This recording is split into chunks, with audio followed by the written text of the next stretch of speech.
If you were to awaken in the highlands of medieval Scotland sometime around the year 1150, the first thing you'd notice wouldn't be a castle or a battlefield. It would be the wind. It came rolling down from the moors and over the stone cottages, dragging with it the damp smell of peat smoke, wet wool, and the sea.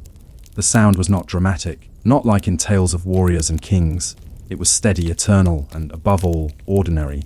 Scotland in the Middle Ages was not a land of constant war, despite what legend might suggest. For most people, most of the time, it was a place of repetition and survival. The great events, battles like Bannockburn or the raids of Norsemen, were sharp moments punctuating a long, dull endurance. Between them, life trudged along in the same slow rhythm, tending sheep, patching roofs, praying for a good harvest, and waiting for news that might never come. The land itself defined everything. In the lowlands, where soil was deeper and the weather slightly kender, the people lived in scattered hamlets surrounded by ridged fields. Rig and furrow, they called it. Farmers worked the land communally, each family responsible for thin strips of earth that curved across the hills. Wooden ploughs, often pulled by oxen, groaned through the mud. Every furrow was a small act of resistance against hunger. In the highlands, life was harsher still. There the soil was thinner, the winters longer, and the winds crueler. Villages were smaller, a few turf-roofed huts clustered around a central fire, with stone walls built not for grandeur, but simply to keep sheep from wandering off cliffs. The people here were Gaels, speaking a language that tied them to Ireland and the old kingdoms of Dalriada. Their world was one of kinship rather than law, clans held together by shared ancestry, or at least by the belief in it. Daily existence revolved around the seasons. Spring brought lambing and ploughing, summer brought shearing and haymaking, autumn brought harvest, and winter brought waiting. Food preservation was everything. Oats were dried and ground into meal, mixed with water and boiled into gruel. Barley became ale. Salted meat hung from rafters, smoked black by the peat fires below. There was little variety, but even less waste. You would have eaten with your hands, perhaps from a shared wooden bowl. A knife might hang from your belt, not only for eating but also for work, defense, and cutting cords or hides. Forks did not yet exist, and spoons were often carved by hand from horn or wood. Clothing was practical rather than decorative. The wool from sheep was spun by women and woven into thick, coarse cloth, breekin or tartan, though not in the patterned form familiar today. The dyes were simple browns from peat moss, greens from nettles, yellows from heather. Colours were a luxury, and bright cloth was often a sign of trade or nobility. For most of the 12th century, Scotland was a patchwork of influences: Norse in the islands, Gaelic in the highlands, Anglo, Norman in the lowlands. The kings of the period, like David I and his successors, sought to bring unity through feudalism, land granted to loyal nobles, who in turn demanded service from their tenants.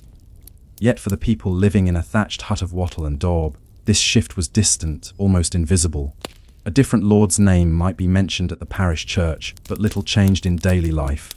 The church, though, was a steady presence. Stone churches began to replace wooden chapels, symbols of permanence in a world that felt anything but. Inside, candles flickered before icons of saints who were believed to protect against plague, famine, and misfortune. Bells tolled across valleys, faint, deliberate reminders of divine order. If you lived then, your life expectancy might hover around 30 or 40 years. Disease, childbirth, and hunger were constant threats. But life was not necessarily short because of warfare or murder. Rather, it was simply fragile. A wet summer could rot the grain. A long winter could starve the cattle. Entire villages might move to seek better pasture or to escape a failed harvest. In this landscape, travel was rare and often perilous. Roads were few and poorly maintained, little more than muddy tracks trodden by carts, horses, and bare feet. Most people never strayed more than a day's walk from where they were born. The sense of distance was not measured in miles, but in time and danger. Yet for all its hardships, medieval Scotland was not joyless. On feast days, music filled the air, pipes, drums, and stringed instruments like the crwth or harp. People danced, drank brewed from barley, and told long stories by firelight.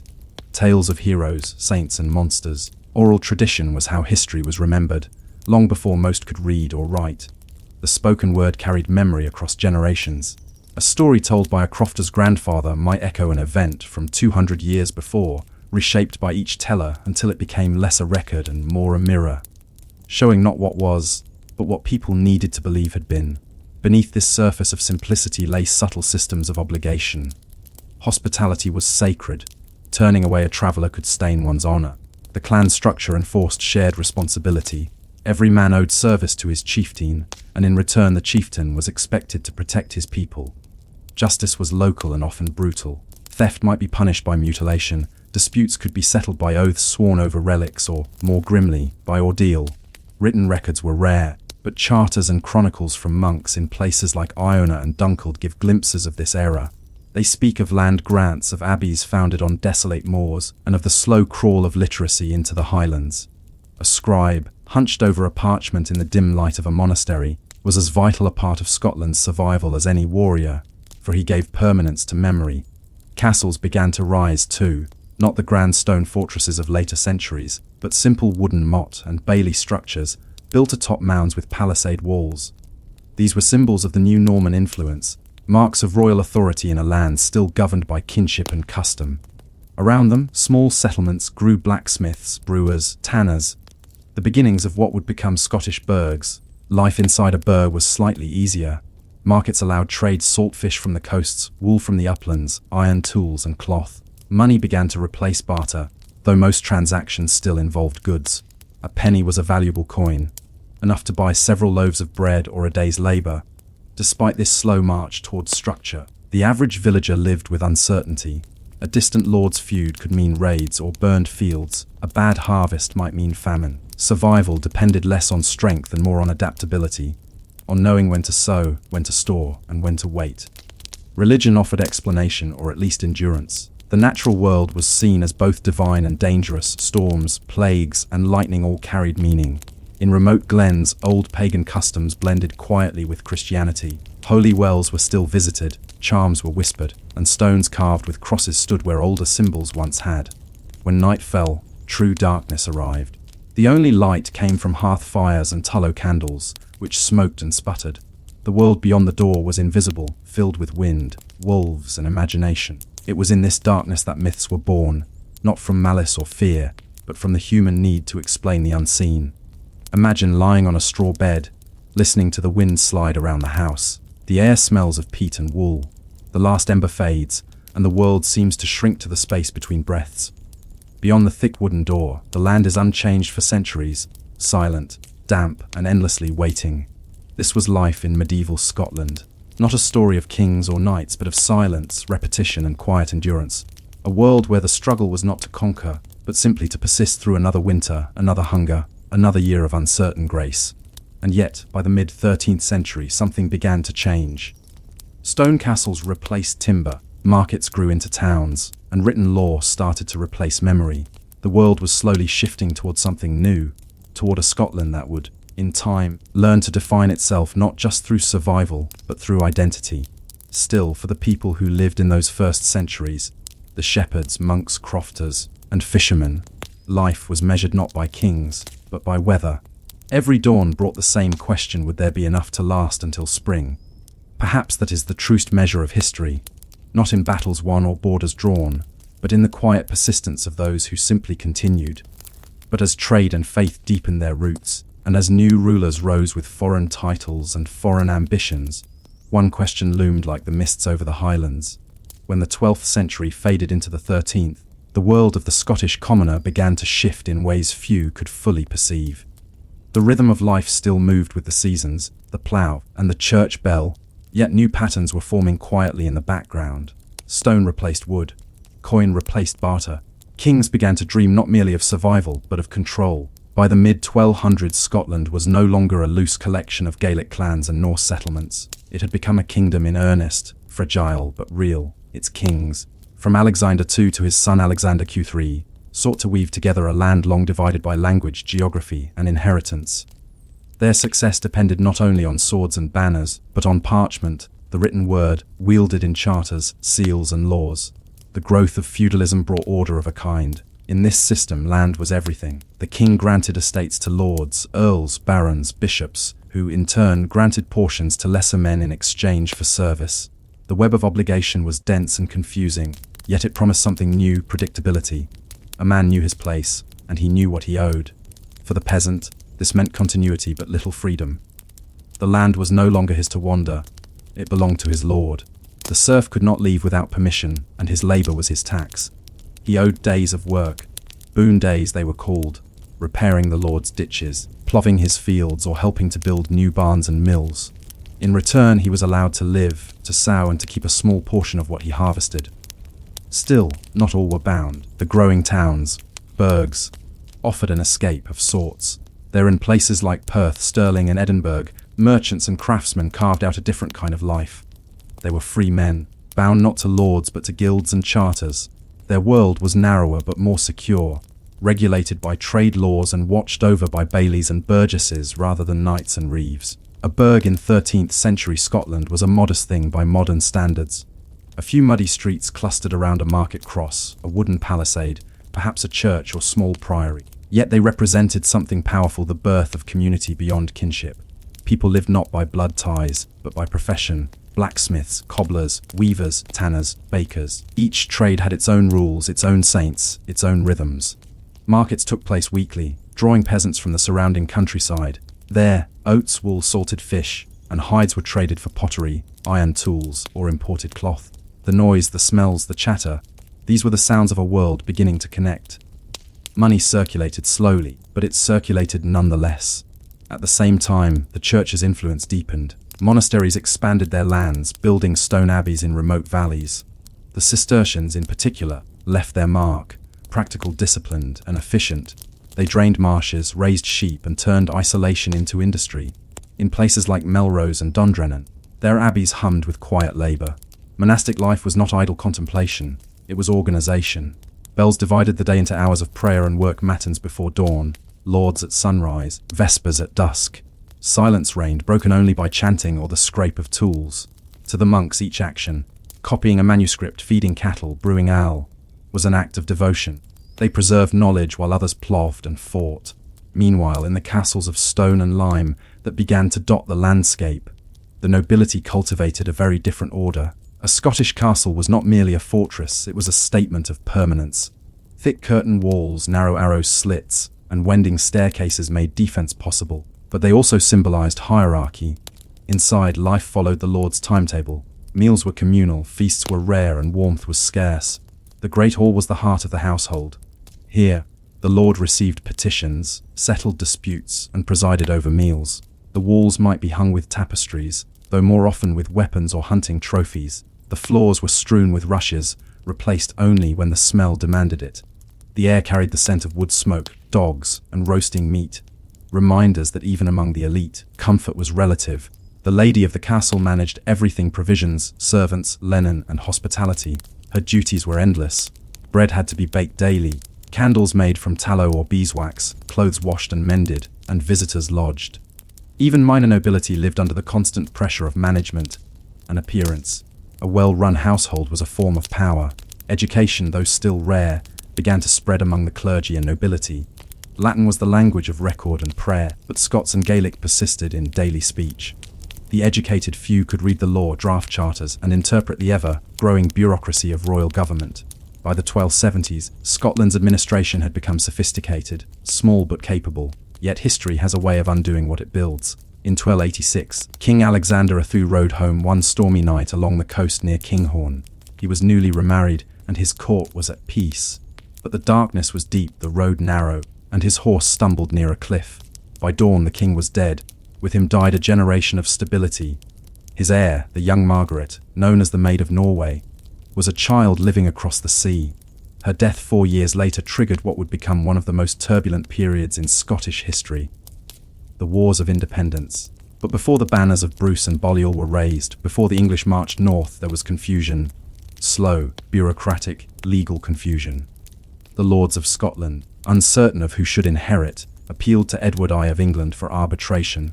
It was, perhaps, the most consequential act of paperwork in the kingdom's history. Edward, known later as Longshanks, saw opportunity. He demanded homage as overlord of Scotland. The Scots, divided and wary, hesitated. Eventually, he declared John Balliol king, a man capable but politically weak, dependent on English favour. For a few years, this uneasy arrangement persisted. To the ordinary Scot, little seemed to change at first. The seasons still came and went, the abbeys still tolled their bells. But taxation grew heavier, English officials appeared in burghs and castles, and discontent began to stir in whispers. When rebellion finally broke out in 1296, it was not the sudden heroic moment of legend. It was slow, uncertain, and fragmented. Villages burned, crops were trampled. Armies marched through the same muddy fields peasants had ploughed months before. For most, the war meant hunger, not glory. The figure who would later define the struggle, William Wallace, rose not from nobility but from the lower gentry. His rebellion, though dramatized in later centuries, was as much about survival as freedom. Bands of men harried English garrisons, raided supply trains, and burned outposts. It was irregular warfare, the kind that leaves more smoke than victories. Yet Wallace's brief triumph at the Battle of Stirling Bridge in 1297 carried enormous symbolic weight. A Scottish army, mostly commoners, had defeated a professional English force. It was proof, however fleeting, that the land could defend itself, but retribution followed swiftly. The English campaign that came next was relentless. Wallace was hunted, captured, and executed in 1305. His death was public and cruel, a statement meant to extinguish defiance. Yet defiance did not vanish, it merely changed form. In the years that followed, Robert the Bruce emerged as Scotland's unlikely saviour. A noble by birth, once loyal to Edward, he turned against England after the murder of his rival John Comyn in 1306. His early reign was desperate: exile, defeat, and retreat into the wild highlands. It is here, in this bleak landscape, that history and endurance once again intertwined. The Bruce's followers survived in caves and glens, hunted like outlaws. Food was scarce, allies fewer still. And yet, gradually, through persistence rather than might, they reclaimed ground. By 1314, Bruce's forces faced Edward Serai's vast army near Bannockburn, a battle fought not for empire, but for recognition. The Scottish troops, drawn largely from poor farmers and minor landholders, used the terrain to their advantage. They fought in tight formations called schiltrons, spears braced against cavalry. When the English charge broke upon them, the field turned to chaos. The heat, the mud, the confusion. It was not glory but endurance that won the day. Bruce's victory secured independence, at least in principle, though the wars would linger for decades more. For those who lived through it, the wars were not romantic. Villages were looted, churches desecrated, cattle stolen. The rhythm of peasant life was shattered by conscription, requisition, and destruction. Monks recorded years of famine, crops burned, livestock dead, fields left untilled. And yet, as the smoke settled and treaties were signed, the people rebuilt. They always did. By the mid-14th century, Scotland was again scarred but standing. Burghs resumed trade, abbeys repaired their cloisters, and new laws sought to restore order. The Scottish Parliament, an institution still in its infancy, began to meet more regularly, blending noble privilege with the first echoes of representation. But the world that emerged after the wars was different.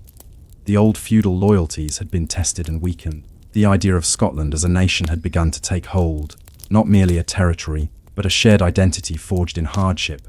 Yet just as stability seemed possible again, another shadow crept across the land, one not born of war but of disease. In 1349, the Black Death reached Scotland. It came north from England, carried by traders, fleas, and the invisible march of inevitability. Chroniclers wrote of towns emptied overnight, of corpses buried in mass graves, of silence falling over villages where no bells rang. Some said it spared the highlands, others that it devoured them more slowly. The truth is uncertain. But for a country already fragile from decades of conflict, it was another cruel blow. And so, once again, life in Scotland narrowed to the essentials: food, faith, and endurance. Families clung to whatever ground they could. Priests buried the dead in fields too full for names. And in the stillness after plague and war, a quieter Scotland emerged. One that had learned, painfully, to survive not just the sword, but the centuries themselves. Still, beneath this wary recovery, questions lingered. The wars had given Scotland a sense of self. But could that identity survive peace? Could a land built on endurance learn to prosper? Or would it forever return to the rhythm of hardship and hunger?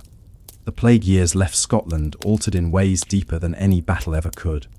It was not a single storm, but a slow, grey erosion of the familiar world. When the pestilence finally loosened its grip in the 1350s, the kingdom that remained was quieter, emptier, and in many places broken. Fields lay fallow where no hands remained to till them. Churches stood half deserted, their priests dead or fled. Entire villages had vanished, reduced to moss-covered foundations and forgotten names. But survival once again proved stronger than despair. The living buried the dead, cleared the weeds, and began to rebuild. Slowly, the rhythm of ordinary life, ploughing, spinning, praying, and trading, re-merged. Yet nothing was quite the same.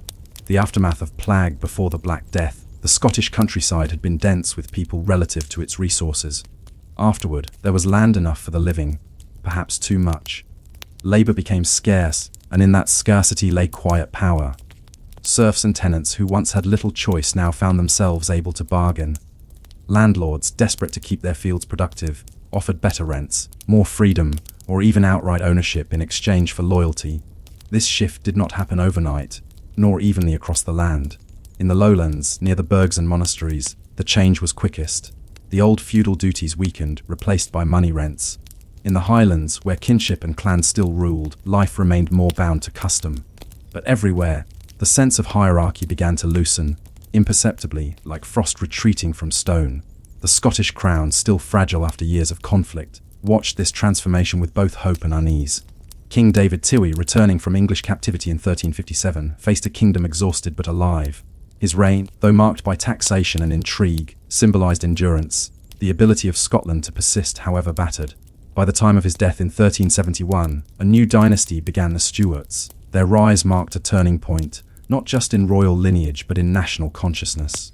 Under Robert Tully and his descendants, the idea of Scotland as a single, unified realm began to take firmer root. The feudal web still held sway, but threads of governance, law, and commerce now stretched from Inverness to Berwick. Yet the kingdom was not peaceful. Clans feuded, nobles rebelled, and border wars with England flared like brushfires along the Tweed. Still, compared to the chaos of the previous century, this was a kind of stability. Uneasy, incomplete, but real. The growth of the burghs, Scotland's towns, were the quiet engines of this recovery. Places like Aberdeen, Perth and Edinburgh expanded their markets, drew new settlers, and tightened their local laws. Stone buildings began to replace timber, cobbled streets emerged where once there had been mud. Trade flourished, modestly but steadily. Wool remained Scotland's chief export, shipped south to English and Flemish markets. Salted fish, hides, and coarse cloth followed. In return came wine from France, fine cloth from Flanders, and for those who could afford it, spices and books. Within these towns, the rhythm of life followed the market bell. At dawn, stalls were set up under the shadow of the kirk, the air filled with the smell of fish, smoke, and the chatter of bargaining. Guilds enforced their rules. Bakers must sell bread at fixed weights, brewers must not water their ale. Apprentices learned their crafts, serving long years before earning the right to call themselves masters.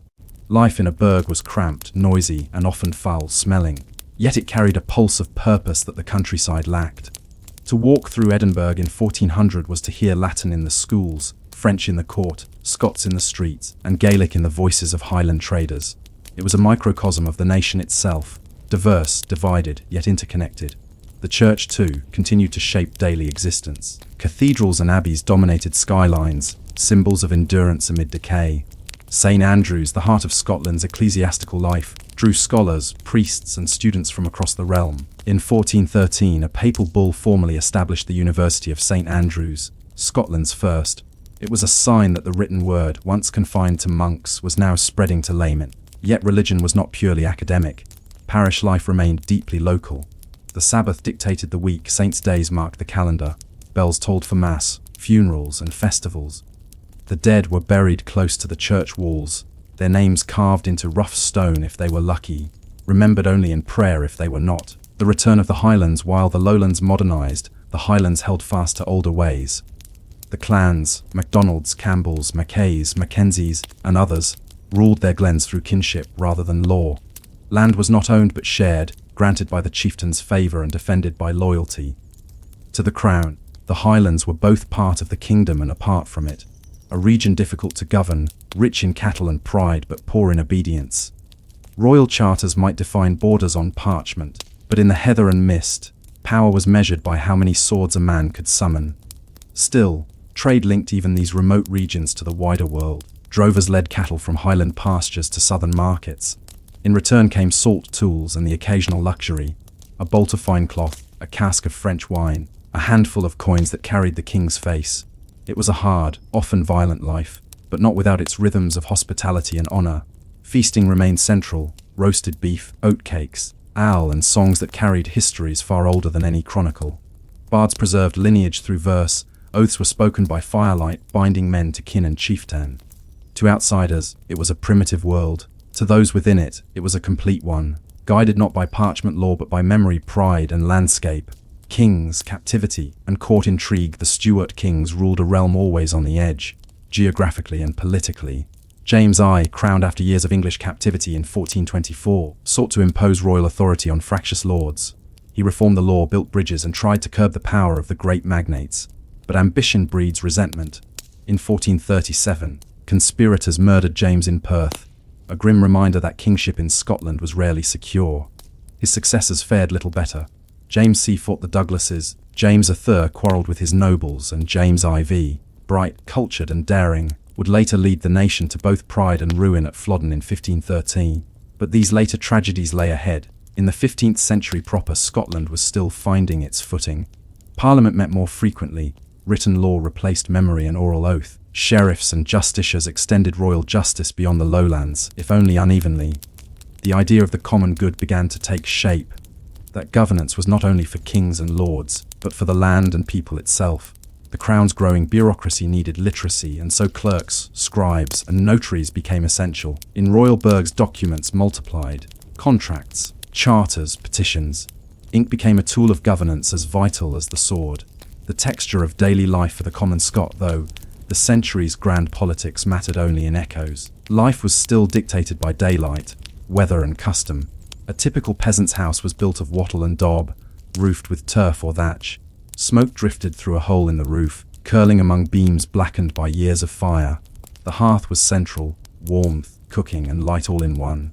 Beds were straw or heather, sometimes shared with animals for warmth. Meals were simple oat porridge, barley bread, cheese, salted meat. Water was often unsafe, so ale, weak but clean, was drunk daily, even by children. In the lowlands, where fields were better, small gardens grew leeks, onions, and cabbage. In the highlands, diet leaned more on dairy and meat. Clothing remained of wool, dyed with natural colours, browns, greens, and greys. Wealthier folk wore linen or imported cloth, and a hood or cloak against the rain. Footwear was often simple leather softened with tallow. Work followed the seasons. Spring sowing, summer shearing, autumn harvest. Winter was repair and survival, mending tools, patching roofs, spinning wool. On feast days, there was respite, dancing out, and songs that blurred the lines between prayer and story. Childhood was short, age uncertain.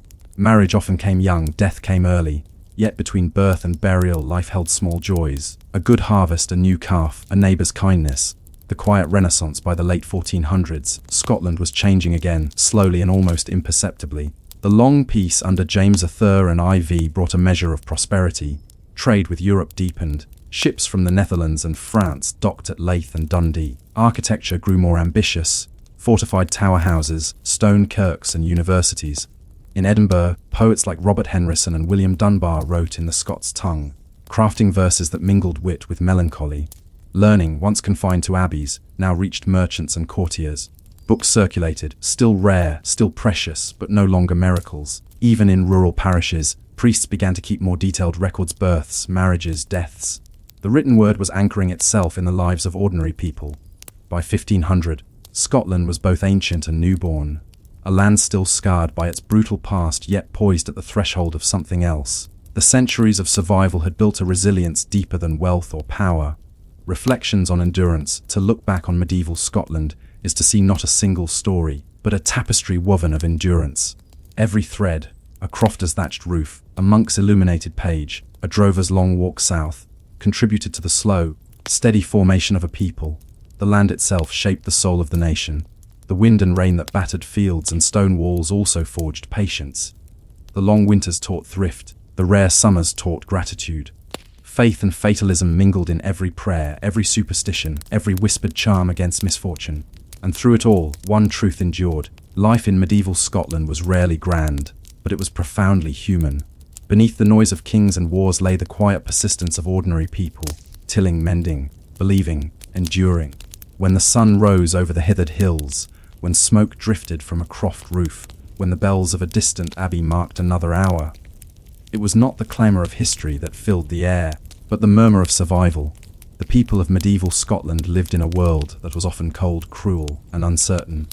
Yet somehow they built a kingdom from it, one that, even after centuries of hardship, never forgot how to keep going. Perhaps that is the real heart of the story, not that they conquered, but that they continued. And as Scotland moved toward the dawn of the Renaissance and the storms yet to come, one quiet question lingered, the same that haunted every hearth and hill since time immemorial. If you had wandered through Europe in the early Middle Ages, sometime around the year 1000, you would have noticed something strange about the rivers. They were not merely natural boundaries, they were divisions of worlds. A river might mark the edge of a kingdom, a diocese, or a language. To cross one was not just to move through space, it was to pass between systems of power, faith, and survival. Most people did not cross rivers often. Ferries were unreliable, fords were treacherous, and bridges, the few that existed, were wonders of their age. The bridge was not just a piece of engineering, it was a statement of wealth, of faith, and of permanence. To modern eyes, a bridge might seem unremarkable, a convenience, not a marvel. But in the Middle Ages, where even stone houses were rare outside castles and monasteries, the act of spanning a river with stone was an act of defiance against nature. The first builders after the fall of Rome, many of the great Roman bridges, those vast arches of dressed stone, began to crumble. Some collapsed entirely, others survived as ghostly ruins, patched by later generations. For centuries, wooden bridges served instead, crude and short-lived. They were built by local labor, repaired after every flood, and rebuilt after every war. The shift back to stone began slowly, driven by both faith and practicality. Monasteries were often the first to take up the task. The monks understood that a bridge could serve both God and man. It allowed pilgrims to travel safely to holy sites, traders to bring goods to markets, and travelers to reach distant abbeys. It was, in every sense, an act of mercy. In France, groups known as the Frères Pontifes, bridge-building brothers, emerged in the 12th century. They dedicated their lives to constructing and maintaining bridges as a form of charity. Their work was not glamorous. They labored in mud and rain, carving and hauling stone, guided by rudimentary geometry and endless faith. A bridge required more than stone. It needed organization, laborers, masons, carpenters, and patrons to fund the effort. To pay for this, builders often established bridge tolls, small fees collected from anyone crossing. In many cases, these tolls were authorized by kings or bishops, and the income went to repair and upkeep. Over time, the word toll itself became synonymous with the cost of progress. The sacred architecture of utility, unlike cathedrals, whose spires reach for heaven, bridges stretched horizontally, connecting rather than ascending. Yet they were no less sacred in the medieval imagination. The bridge symbolized the link between the mortal world and the divine, between earth and heaven. In sermons and art, the soul's journey was often compared to crossing a bridge over dark waters. Some theologians even claimed that Christ himself was the bridge between man and salvation. To build a bridge, then, was not only a public service but a spiritual offering. Many medieval bridges bore chapels at their centers or gates at their ends. Pilgrims might stop midway to pray, leaving coins or votive candles in thanks for safe passage. Some bridges had small shrines to saints associated with protection or travel. Saint Christopher, patron of travelers, was a favorite. The most famous of these bridges, such as the Pont Saint-Benazet in Avignon or the Pont Valentre in Cahors, became pilgrimage sites in their own right. Legend said that Benazet, a humble shepherd boy, had heard the voice of an angel commanding him to build a bridge over the Rhône. Townsfolk mocked him until, miraculously, he lifted a massive stone single-handed. True or not, the story reveals how deep the bridge's symbolism ran, engineering the impossible, but faith alone could not make stone float over water. The medieval bridge builder, often an anonymous craftsman, worked with tools of simple design and minds of immense ingenuity. A typical bridge began with piers, the supports sunk into the riverbed. These were the hardest to build, requiring cofferdams, wooden enclosures hammered into the mud and drained so that masons could work below the waterline. Floods often destroyed weeks of effort. Timber was constantly needed for scaffolds and falsework, temporary structures that held the stone arches until the keystones were set. The arch itself was the heart of the structure. Builders used wooden templates to shape the curve, fitting stones carefully to distribute weight. Mortar, made from lime and sand, bound them together, though friction and compression did most of the work. Each arch was both delicate and strong, a paradox of geometry. No two bridges were quite the same. The river dictated design. Wide and shallow streams favored many short spans. Deep and narrow gorges required tall, daring arches. Some bridges curved slightly following the terrain, while others climbed in steep ramps to avoid floods. The work took years, sometimes decades, and when finished, the bridge became a living part of the community. a thing to be maintained, patched and protected. The economy of passage. By the 11th and 12th centuries, Europe was moving again. Pilgrims, merchants and soldiers all needed reliable routes. As trade expanded, bridges became arteries of commerce. A good crossing could make or break a town's prosperity. Towns often grew up around bridges, feeding on the traffic they attracted. Inns, blacksmiths, markets and churches clustered near the ends of major crossings. A bridge transformed isolation into opportunity. The toll system, though necessary, was often resented. Rates varied, sometimes a few pennies for a cart, less for a foot traveller, more for livestock. Certain groups, such as clergy or the poor, might be exempt. But for many, the toll was another tax in a world already heavy with obligations. Records from medieval France and England show disputes over toll rights, some lasting generations. One side claimed the toll was too high, the other argued it was essential for repairs. Occasionally, a lord or monastery grew rich from bridge revenue, using the funds for purposes far removed from maintenance. Yet for all the grumbling, tolls worked. They kept bridges standing when wooden fords would have washed away. In a sense, every coin dropped on a toll table was a contribution to civilization's endurance. Bridges as borders, the bridge was also a site of control. Whoever held it could dictate movement of armies, traders, and refugees. During wars, bridges were prime targets. Chronicles tell of kings burning their own crossings to slow invaders, or defending them to the last man. In 1214, for example, at the Battle of lochs, Moines, the French used a fortified bridge to block the English advance. In the Holy Roman Empire, castles were often built beside major bridges, both to defend them and to collect tolls more efficiently. Control of a bridge meant control of trade. The Rhine, the Danube, the Seine, each river was lined with crossings that doubled as checkpoints, collecting wealth for those powerful enough to claim them. Sometimes bridges became symbols of defiance. In Florence, the Ponte Vecchio survived countless floods and wars, standing as a reminder that stone and wool could outlast politics. In London, the Great Bridge across the Thames, begun around 1176, became a small city unto itself. It carried houses, shops, and even a chapel on its back. The roar of water beneath its arches mingled with the cries of merchants above. The burden of maintenance. Building a bridge was difficult. Keeping it intact was harder still. Rivers are not kind to permanence. Floods undermined piers, ice cracked stones, and the simple weight of time eroded mortar.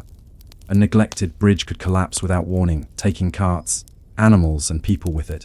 Monks kept records of such disasters, noting them with grim resignation. In the year of our Lord 1183, one chronicle laments, the bridge of Tours fell, and many souls were lost. Yet almost always, rebuilding began soon after. The crossing was too important to abandon. To finance repairs, communities organized bridge guilds, associations responsible for collecting alms and managing upkeep. Sermons urged the faithful to contribute, promising indulgences, spiritual rewards, for those who gave. Thus, even the humblest donation could buy not only safety in this world but grace in the next. The quiet miracle, when one stood upon a medieval bridge, say, the Pont du Gard in its later centuries, or the old bridge of Regensburg. The feeling was not only of crossing water but of crossing time. Each arch held the labor of hundreds of hands, each stone a small defiance of decay. To the common traveler, the bridge might seem eternal, though it was always fragile.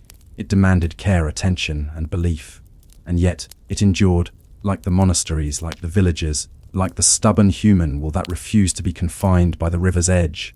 By the dawn of the 13th century, bridges had become the veins of Europe's rebirth. They carried not only goods and pilgrims but ideas, from the Mediterranean to the North Sea, from Moorish Spain to the Baltic ports. In their shadow, towns grew rich, languages mingled, and the first sparks of a connected world began to flicker. But this new web of stone and commerce came with new risks. More movement meant more conflict, more disease, more dependence on fragile connections. And as Europe grew more crowded and ambitious, another question began to surface, whispered by toll collectors and travelers alike. If the early centuries of bridge building were marked by faith and necessity, the 13th and early 14th centuries were defined by ambition. Europe was growing restless, cities swelling, trade routes thickening like arteries filled with lifeblood. Bridges, once humble crossings built by monks and local masons, became the grand statements of a new kind of civilization, one that measured its strength not only by castles and cathedrals, but by its ability to connect. The simple wooden footbridge had evolved into a monumental structure of power, part public utility, part symbol of pride. Every stone arch that spanned a river was a declaration. We endure here. We build, therefore we belong. The era of the great builders, by the early 13th century, bridge construction had become both a science and an art. The masons of this period inherited the practical knowledge of their forebears, but now worked with better tools, refined lime mortars, and a growing understanding of geometry. The Gothic style that transformed cathedrals also found its way into bridges: pointed arches, lighter stone ribs, and more daring spans. In France, bridges such as the Pont Valentré in Cahors and the Pont Avignon in Provence stood as testaments to the new engineering confidence. Both were products of the same age that produced Notre Dame and Chartres Cathedral. Different purposes, perhaps, but the same yearning for permanence. The builders of Cahors faced formidable challenges. The Lot River, broad and unpredictable, had swallowed several earlier attempts at crossing. The town's prosperity depended on trade, wine, wool, and salt, and the bridge was the key to survival. Begun around 1308, the Pont Valentré would take 70 years to complete. Its 6 arches rose in solemn symmetry, guarded by 3 fortified towers. The masons carved devilish faces into the stone, a playful reference, it was said, to a legend that the architect had made a pact with the devil to finish the bridge. Such stories were not unusual. Bridges were so vital, so improbably enduring, that they seemed to demand supernatural explanation. To medieval minds, the forces that could destroy a bridge, flood, fire, frost, were elemental and often terrifying. To counter them, people sought divine or infernal aid in equal measure. Floods and the fragility of stone. If bridges symbolized order, floods reminded people how thin that order was. Every few decades, catastrophe struck. The rivers of Europe, the Loire, the Seine, the Thames, the Danube, rose in great brown walls of water, carrying away carts, homes, livestock, and bridges alike. In 1220, chroniclers in Paris recorded that the Seine burst its bounds with such fury that the bridge of Saint Michel was torn away, its stones scattered like children's toys. The London Bridge, barely finished, suffered repeated damage from ice and tide.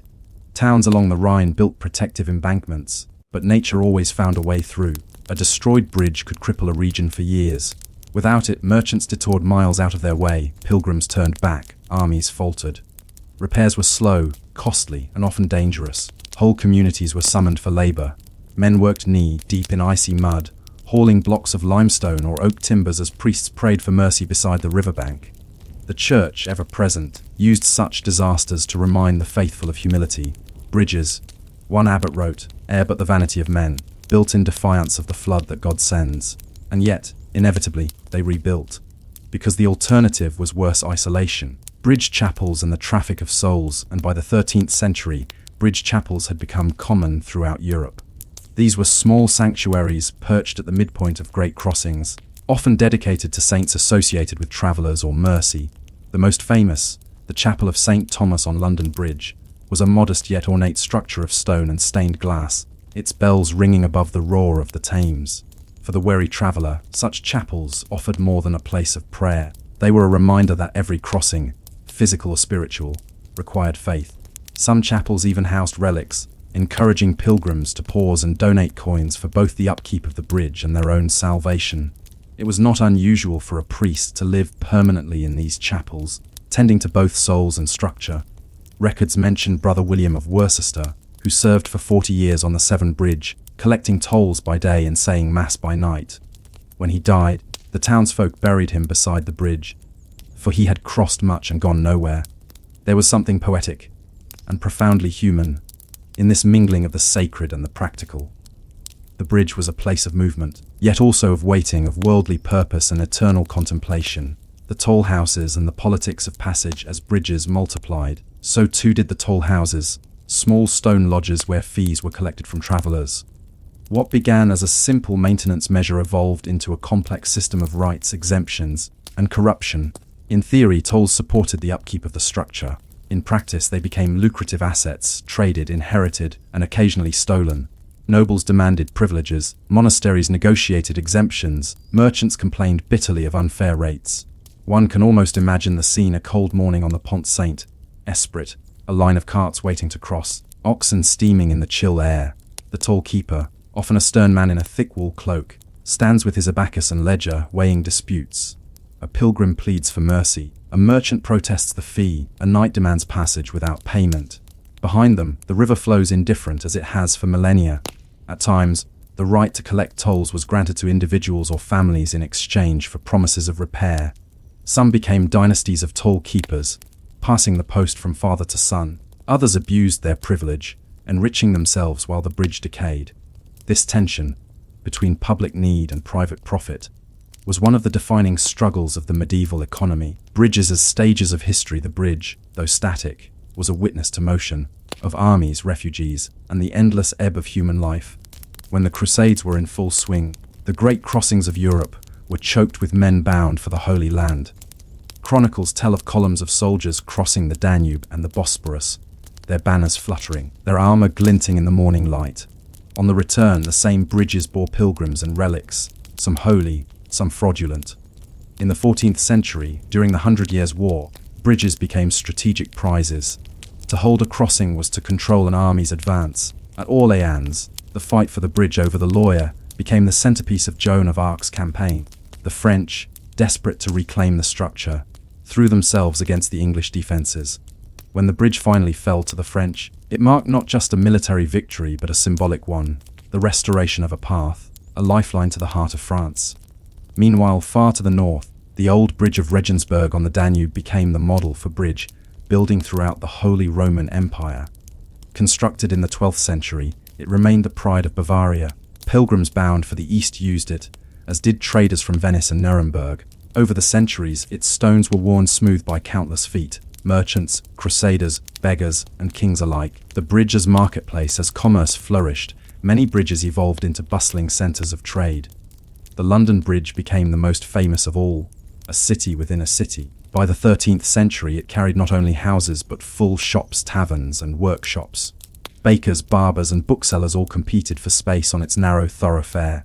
The noise was constant, horses clattering, hawkers shouting, bells tolling. Fire sometimes broke out in the wooden superstructures, and the wind carried the scent of roasted meat mixed with river silt. Beneath the bridge, the Thames surged through narrow arches, creating dangerous whirlpools that boatmen feared.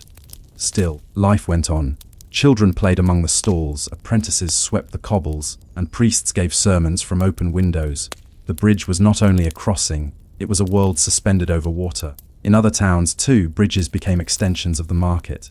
The Ponte Vecchio in Florence was lined with butchers before being taken over by goldsmiths, an evolution that mirrored the city's refinement. In Venice, the Rialto, whose name comes from River Alto or high bank, became synonymous with trade itself. Each bridge, in its own way, reflected the economy and ambition of the place it served. When the bridges failed for all their beauty and purpose, bridges were still vulnerable. Wars, floods, and neglect took their toll. The 14th century, with its plagues and famines, was especially cruel. The Black Death swept across Europe between 1347 and 1351, killing nearly half the population. With so many dead, the bridges grew quiet. Tolls went unpaid, repairs were delayed, and in some places, the structures began to crumble. Overgrown with moss and silence, they stood as lonely monuments to a vanished world of travel and trade. In Avignon, the Pont Saint-Bénézet, once a symbol of faith, was damaged by floods and never fully repaired. By the late 14th century, only a few of its arches remained, leading halfway across the Rorani before stopping abruptly. People said it was haunted, a bridge that led nowhere, like so many dreams of that dark century. Yet even ruin had its purpose. The surviving stones became places of prayer again, as pilgrims and townsfolk left offerings for the lost or drowned. The bridge, whether whole or broken, remained sacred. The inheritance of stone. By the middle of the 14th century, Europe was changing once more. Trade was recovering, towns rebuilding, and roads improving. But bridges had become something more than infrastructure. They were now part of Europe's collective identity. Each one told a story of labor and faith, of ambition and failure.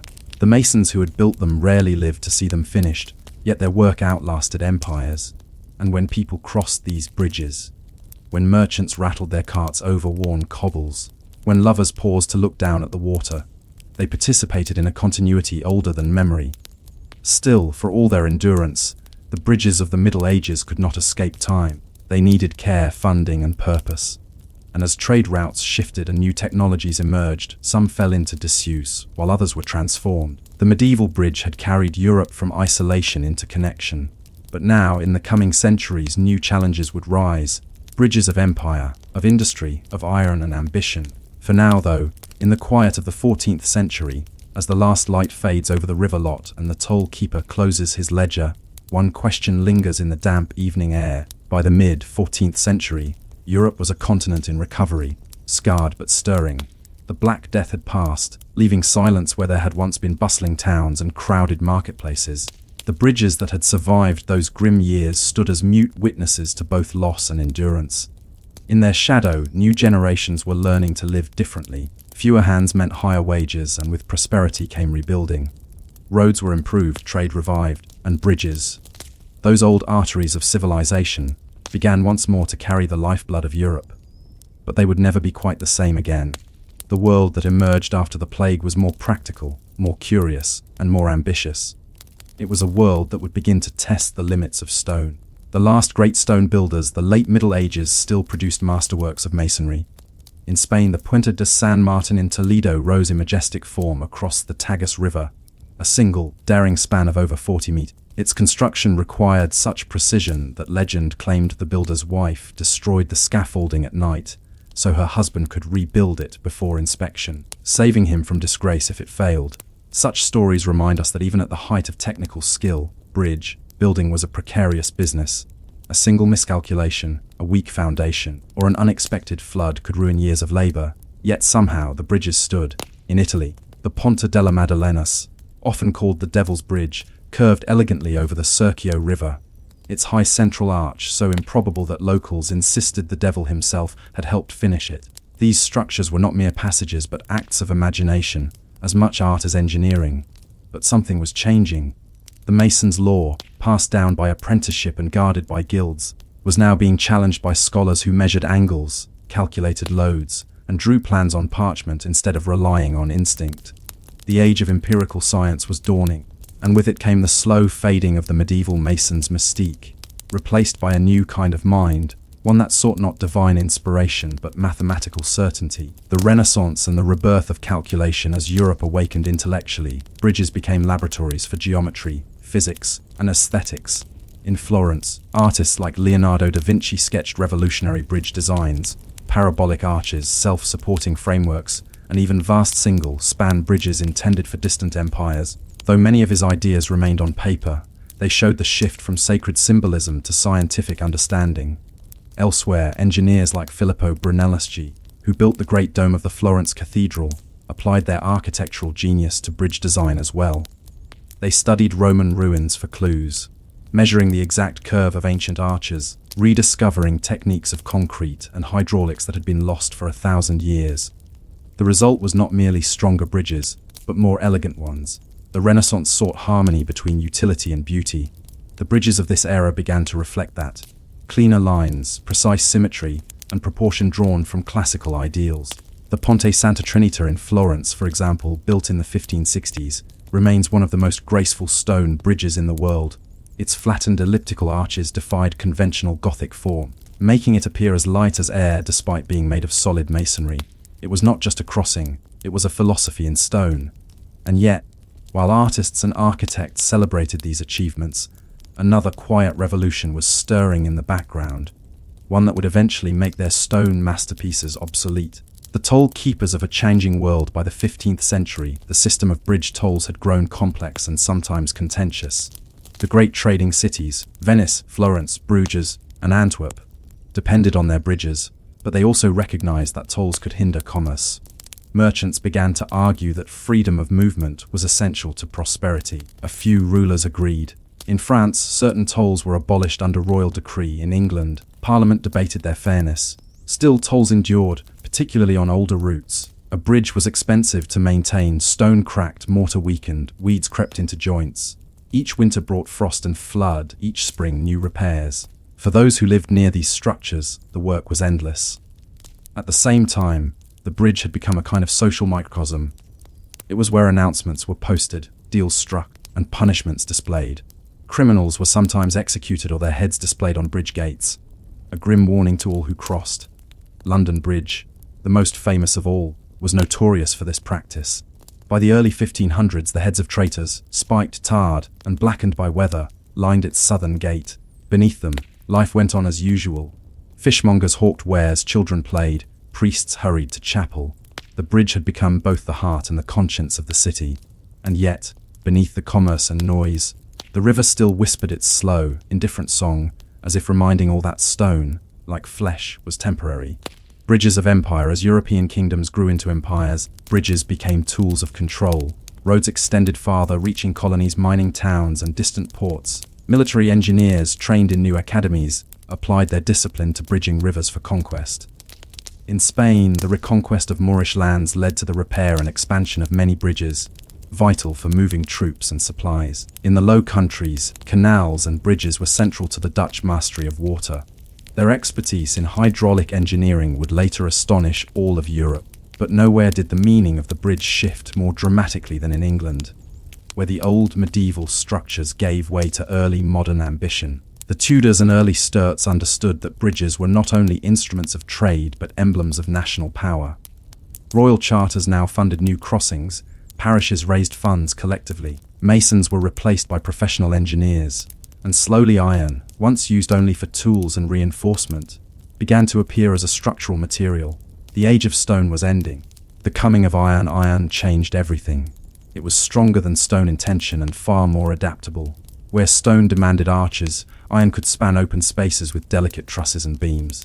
By the late 16th century, small iron chains and bolts were already reinforcing bridges. Smiths began to experiment with iron suspension structures for footbridges, testing the strength of materials that would one day carry trains. The transition was slow, centuries slow, but the first whispers of the industrial age were already echoing in the clatter of forges. The Renaissance bridge, with its perfect symmetry and patient craftsmanship, was the last of its kind. Soon, bridges would be designed not for beauty or faith, but for speed and empire. Still, in the late 1500s, few could imagine such a world. The rivers were the same, the tolls still collected, the pilgrims still crossing. Only the methods were changing, quietly, inevitably, beneath the surface. Decay and memory. As new technologies emerged, old bridges began to fall out of use. Some collapsed from neglect, their piers undermined by floods. Others were bypassed by new roads or ports. Yet their ruins remained. Moss-covered arches jutting from water like ribs of an ancient creature. Travelers in the 16th century often remarked on the melancholy beauty of these abandoned crossings. They had once carried armies and kings, now they carried only wind and shadow. In this way, the bridges of medieval Europe became monuments not only to connection but to impermanence. They stood, or half stood, as reminders of the labor, faith, and ingenuity that had once bound the continent together. Many still stand today: the Pont Valentray in Cahors, the Puente de San Martin in Toledo, the Ponte Vecchio in Florence, the London Bridge, rebuilt many times but always there, each one a survivor of centuries of water, war, and change, each one whispering the same lesson: that progress is never as solid as it seems.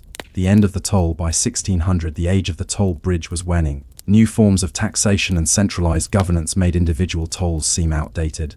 Some were abolished outright, others became ceremonial. The church's role in bridge building also declined. Once monks had been the master engineers of Christendom, now universities and royal workshops trained professional designers.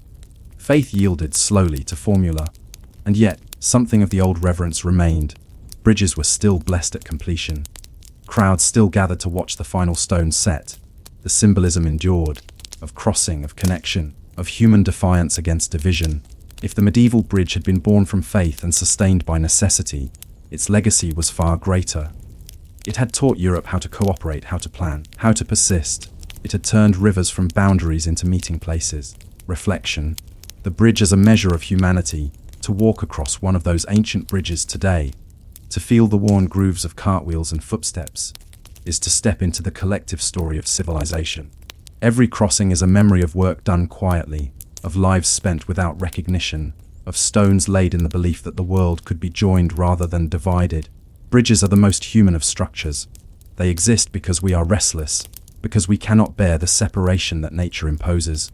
We build them across rivers, valleys, even time itself. In that sense, the medieval bridge is not gone. It lives in every overpass, every railway span, every steel arc that carries us forward. Its principles, balance, strength, endurance, remain the same. Only the materials have changed. And if you listen carefully, as you cross some quiet bridge at dusk, with the river murmuring below, you might hear an echo of the masons of old, the toll keeper's call, the monk's hammer, the pilgrim's prayer. They remind us that every crossing is temporary, And every structure, no matter how strong, is a kind of faith made solid. Because what is a bridge, after all, if not our most enduring answer to the question that haunted the Middle Ages, and perhaps still haunts us today? You wake to the sound of a bell, not a clear metallic peal like those of later cathedrals, but a dull, slow, echoing sound that ripples through the grey dawn air. It carries across the fields, through the cloister walls, and into the cells where monks rise, shivering, from straw mattresses. This is a monastery somewhere in 9th century Europe, perhaps in Northumbria, or Burgundy, or the Valley of the Rhine. The bell marks the first canonical hour of the day matins, or sometimes vigils, depending on the season. It is not measured by clock hands or pendulums, but by the movement of the stars, by the habit of routine, and by human discipline. Here, time is a sacred substance, not to be wasted, not even truly owned. The monastic clockwork of the soul before the clock existed. There was the rule of Saint Benedict. Written in the early 6th century, it prescribed order for monastic life with the precision of a cosmic schedule. The monks were to pray 7 times a day: matins, prime terce, sext, none, vespers, and compline. Each was meant to mirror divine harmony, to align the human rhythm with that of heaven. This meant that, long before anyone could measure time with gears and weights, medieval monasteries were already living clocks. The brothers divided daylight by shadows and the movement of the sun. They counted the hours by how much of a psalm could be sung before sunrise, by how long a candle burned to half its height, by the sound of wind through the cloister garden. It was a system born of faith, but it required precision. The bell had to sound at the right moment, not because anyone would complain, but because the divine order demanded it. Time in this world was a form of obedience. The human bell, not every monastery had a great bronze bell. In the early centuries, many used simpler means: a wooden board, struck with a mallet, a small handbell carried by a novice through the sleeping quarters, sometimes even the voice of a single monk calling out across the stone halls. Imagine that, waking not to a sound of machinery, but to another human being's call, echoing off cold stone. The first mechanical devices that would one day evolve into clocks were born out of this need to regulate prayer. Not commerce, not science, but faith. In that sense, timekeeping began as a form of devotion. The water clocks of the Dark Ages, long before gears, monasteries had clepsydrae, or water clocks, devices that measured time through the steady dripping or flow of water. The idea came from the ancient world: Egypt, Greece, and Rome had used them for centuries. But when the Roman Empire fell, most of that technology disappeared from common use. In the isolation of monasteries, however, the idea survived. A water clock was simple in principle: a pot or vessel with a small hole at the bottom, through which water escaped at a measured rate. Marks inside the vessel indicated the passage of time as the water level dropped. Yet in the cold monasteries of northern Europe, this simplicity posed problems. Water froze in winter, the drip varied with temperature. Some monks experimented with sand instead, though it clogged easily. Still, a few ingenious minds refused to let the idea die. At St. Albans Abbey in England, there are records of a water clock maintained in the 8th century. Another was described in the writings of the Venerable Bede, the scholar of Northumbria, who carefully calculated the equinoxes and solstices to refine the church calendar. For Bede, time was not abstract, it was divine geometry. To measure it was to glimpse the order of creation, the calendar of the heavens. While the bell ordered the hours, the calendar ordered the year. And here, the monks became custodians of something far greater than daily life. They became the guardians of cosmic rhythm. The Roman calendar had once ruled the world, but by the 6th century, it had fallen into disrepair. Leap years had been neglected, local variations crept in, festivals drifted out of alignment with the seasons. It was the monks who fixed this. In 525 CE, a Scythian monk named Dionysius Exiguus proposed a new way of counting years, not from the founding of Rome, but from the supposed birth of Christ. His system, the Anno Domini AD, slowly spread through Christendom and remains in use today. But aligning the Easter date, the most important feast of the Christian year, was a constant headache. It depended on both the solar and lunar cycles, and errors of even a few minutes could, over centuries, cause entire seasons to drift.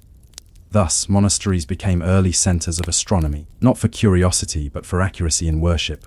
At night, monks observed stars from cloister gardens.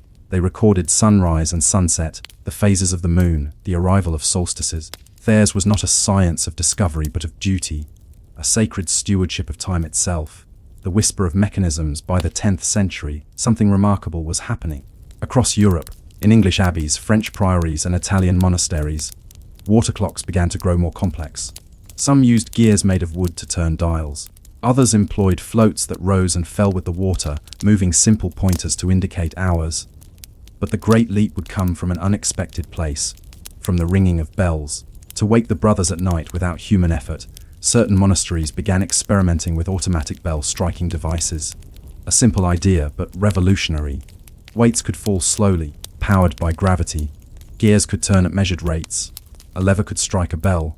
These were not yet true clocks, but the principle had been discovered. The idea that time could move without direct human attention, that a machine could mark its passage faithfully, unceasingly, through day and night. It was, in a way, the first whisper of automation, the seed of a future world that would never sleep. The silent revolution. Most of the early devices are lost to time. They were made of wood, often crude, and eventually dismantled or replaced. But records survive. In 996 CE at the Benedictine monastery of St. Paul's in Rykeno, a monk named Abbot Wibbald wrote of a machine that rang the bell automatically for the canonical hours. It was said to have used weights and a rudimentary escapement, the same concept that would later define mechanical clocks. Others appeared in northern Italy and France soon after. To those who witnessed them, these machines must have seemed almost alive, moving on their own, obeying invisible laws. In an age when divine will was thought to govern all motion, such precision must have carried both awe and unease. For the first time, humans had made a thing that could count time more faithfully than they could. Time as property. It is tempting to imagine that the invention of the clock was greeted with universal wonder. But it also brought a subtle shift in power. Until then, time had been communal, measured by bells, candles, sunlight, and seasons. The monastery's rhythm was everyone's rhythm. But once a machine could measure time in steady, unerring beats, time itself began to feel like something owned, a quantity that could be lost, wasted, or demanded. It would take centuries for this shift to reach cities and merchants, but the seed was planted here, in quiet cloisters where monks sought only to serve God, not commerce. Ironically, their pursuit of perfect devotion laid the groundwork for modern punctuality, wages, and schedules. The world's obsession with timekeeping, with not being late, began in essence as an act of prayer, the sound of eternity. By the 11th century. Monasteries from York to Cluny had synchronized their lives around both mechanical and celestial rhythms. Bells tolled through fog and snow, marking hours that no layperson could name. Each toll was a reminder the world moves, even when you sleep. And as these communities spread across Europe, so too did their systems of order. Monastic time, once confined within cloister walls, began to seep outward, shaping the habits of towns and kingdoms. Merchants began to note when monks opened their gates. Farmers followed their example for planting and harvest. The slow rhythm of bells became the background music of medieval life. The sound of eternity, measured 1 hour at a time. As the first true mechanical clocks emerged in the 12th and 13th centuries, built of iron, powered by weights, and ticking with escapements, they would transform not just monastic life but all of society. But that change began here in the silence before dawn, with a handful of monks who sought to serve the divine by mastering something invisible. The question that would follow them, and later all of humanity, was this: if time can be measured perfectly, what does that make of the imperfect lives that fill it? It begins again with a bell. But this time the sound is sharper. It rings from a high tower of iron and stone, not from a handbell or a rope pulled in darkness. Somewhere in 13th century northern Europe, a new kind of bell has begun to speak for the age, not the voice of a monk, but of a machine. The clock has arrived. The first mechanical beating hearts. No one can name the exact moment when the first true clock appeared. It was not a single invention, but a slow accumulation. One improvement after another, carried by monks, craftsmen, and metal workers from monastery to monastery. By the early 13th century, something astonishing had begun to spread: tower clocks that struck automatically, powered by weights and governed by the escapement mechanism. The escapement, that small but revolutionary device, controlled the descent of a weight, converting falling motion into a steady rhythm of ticks. It transformed chaotic motion into measured motion, gravity into time.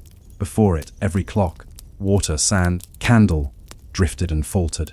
After it, time became regular, measurable, dependable. The world had gained its first mechanical heartbeat. The monks who made machines pray. Many of the earliest mechanical clocks were built not in royal courts or universities, but in monasteries. Their purpose was still sacred, to mark the hours of prayer with accuracy beyond human memory. The rule of Saint Benedict demanded discipline, and the monks, ever obedient, sought mechanical help to maintain divine order. The best evidence comes from Richard of Wallingford, abbot of St Albans in England. Around 1327, he designed one of the most complex clocks of the Middle Ages. It not only told the hours, but showed the phases of the moon, the position of the sun, and even the predicted times of high tide on the River Thames. The device was enormous, part astronomical instrument, part prayer machine. Richard, a mathematician and astronomer, built it while slowly going blind from leprosy. He called it simply horologium, the Latin word for clock. To his brothers, it was a marvel, a mechanism that united heaven, earth, and faith in a single structure of wheels and weights. But it also raised uneasy questions. If a machine could track the heavens more perfectly than man, where did that leave divine mystery? Iron monks and silent masters, not all clocks were so grand. Some were small devices tucked away in abbey towers or church lofts, crude but effective. They required winding each day, a duty given to a single monk, often the same one who tended the fires or rang the bell. Imagine him climbing narrow stone steps each morning, carrying an oil lamp, winding a massive iron weight by hand until the gears strained with tension. The machine would then hum faintly, its wheels turning, its hammer poised to strike.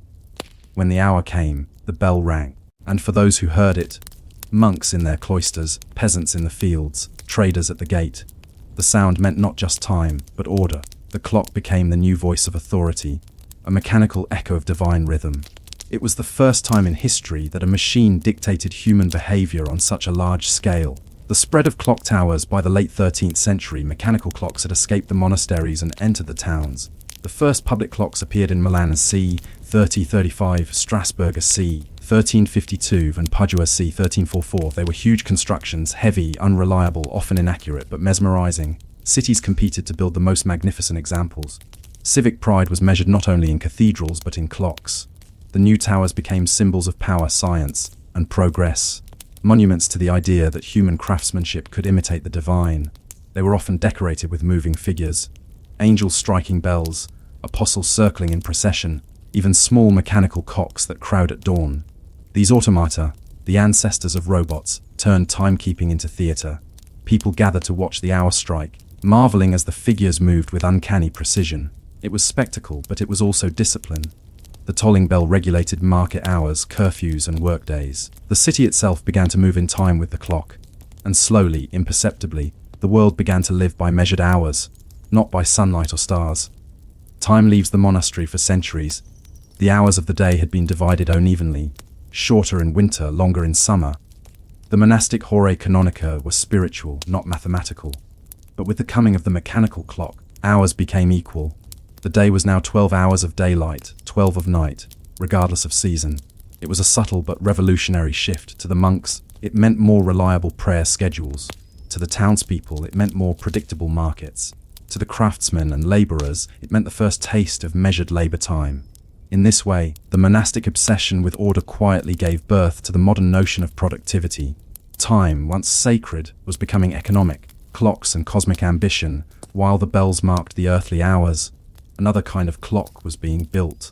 The astronomical clock, designed to model the movement of the heavens. These were marvels of medieval ingenuity, vast devices that showed the motion of the sun, moon, planets, and zodiac. They were less about telling time and more about understanding God's universe through mechanism. One of the most famous early examples stood in Strasbourg Cathedral. The original, built around 1352, had moving figures, calendar dials, and planetary indicators. Visitors described it as a mirror of the heavens. The monks who built such machines saw no contradiction between faith and mechanics. For them, the clock was a metaphor for divine creation, an orderly universe governed by invisible law. The clockwork universe, a phrase that would later define Enlightenment science, was already alive in medieval thought. It just ticked more slowly. The craftsmen behind the bells, as clockmaking spread, it created a new profession, the horologist. These were blacksmiths, bell founders, and tinkerers who combined artistry with precision metalwork. They invented new escapements, improved gears, and refined mechanisms. Their names rarely survive, but their work echoed across centuries. In small workshops, often lit only by candlelight, they filed, hammered, and polished iron into intricate assemblies of motion. Unlike monks, their goal was not prayer but perfection. a clock that would strike true at the same moment each day, winter or summer, rain or frost. It was this pursuit of accuracy, not beauty, not worship, that would eventually give rise to the modern scientific method. The first scientists were, in many ways, clockmakers. They learned to measure the invisible by studying the regular, to understand chaos by creating rhythm. Time and power. By the 14th century, every major European city had at least one clock tower. The sound of bells became the pulse of civic life. Yet with this came a new form of control.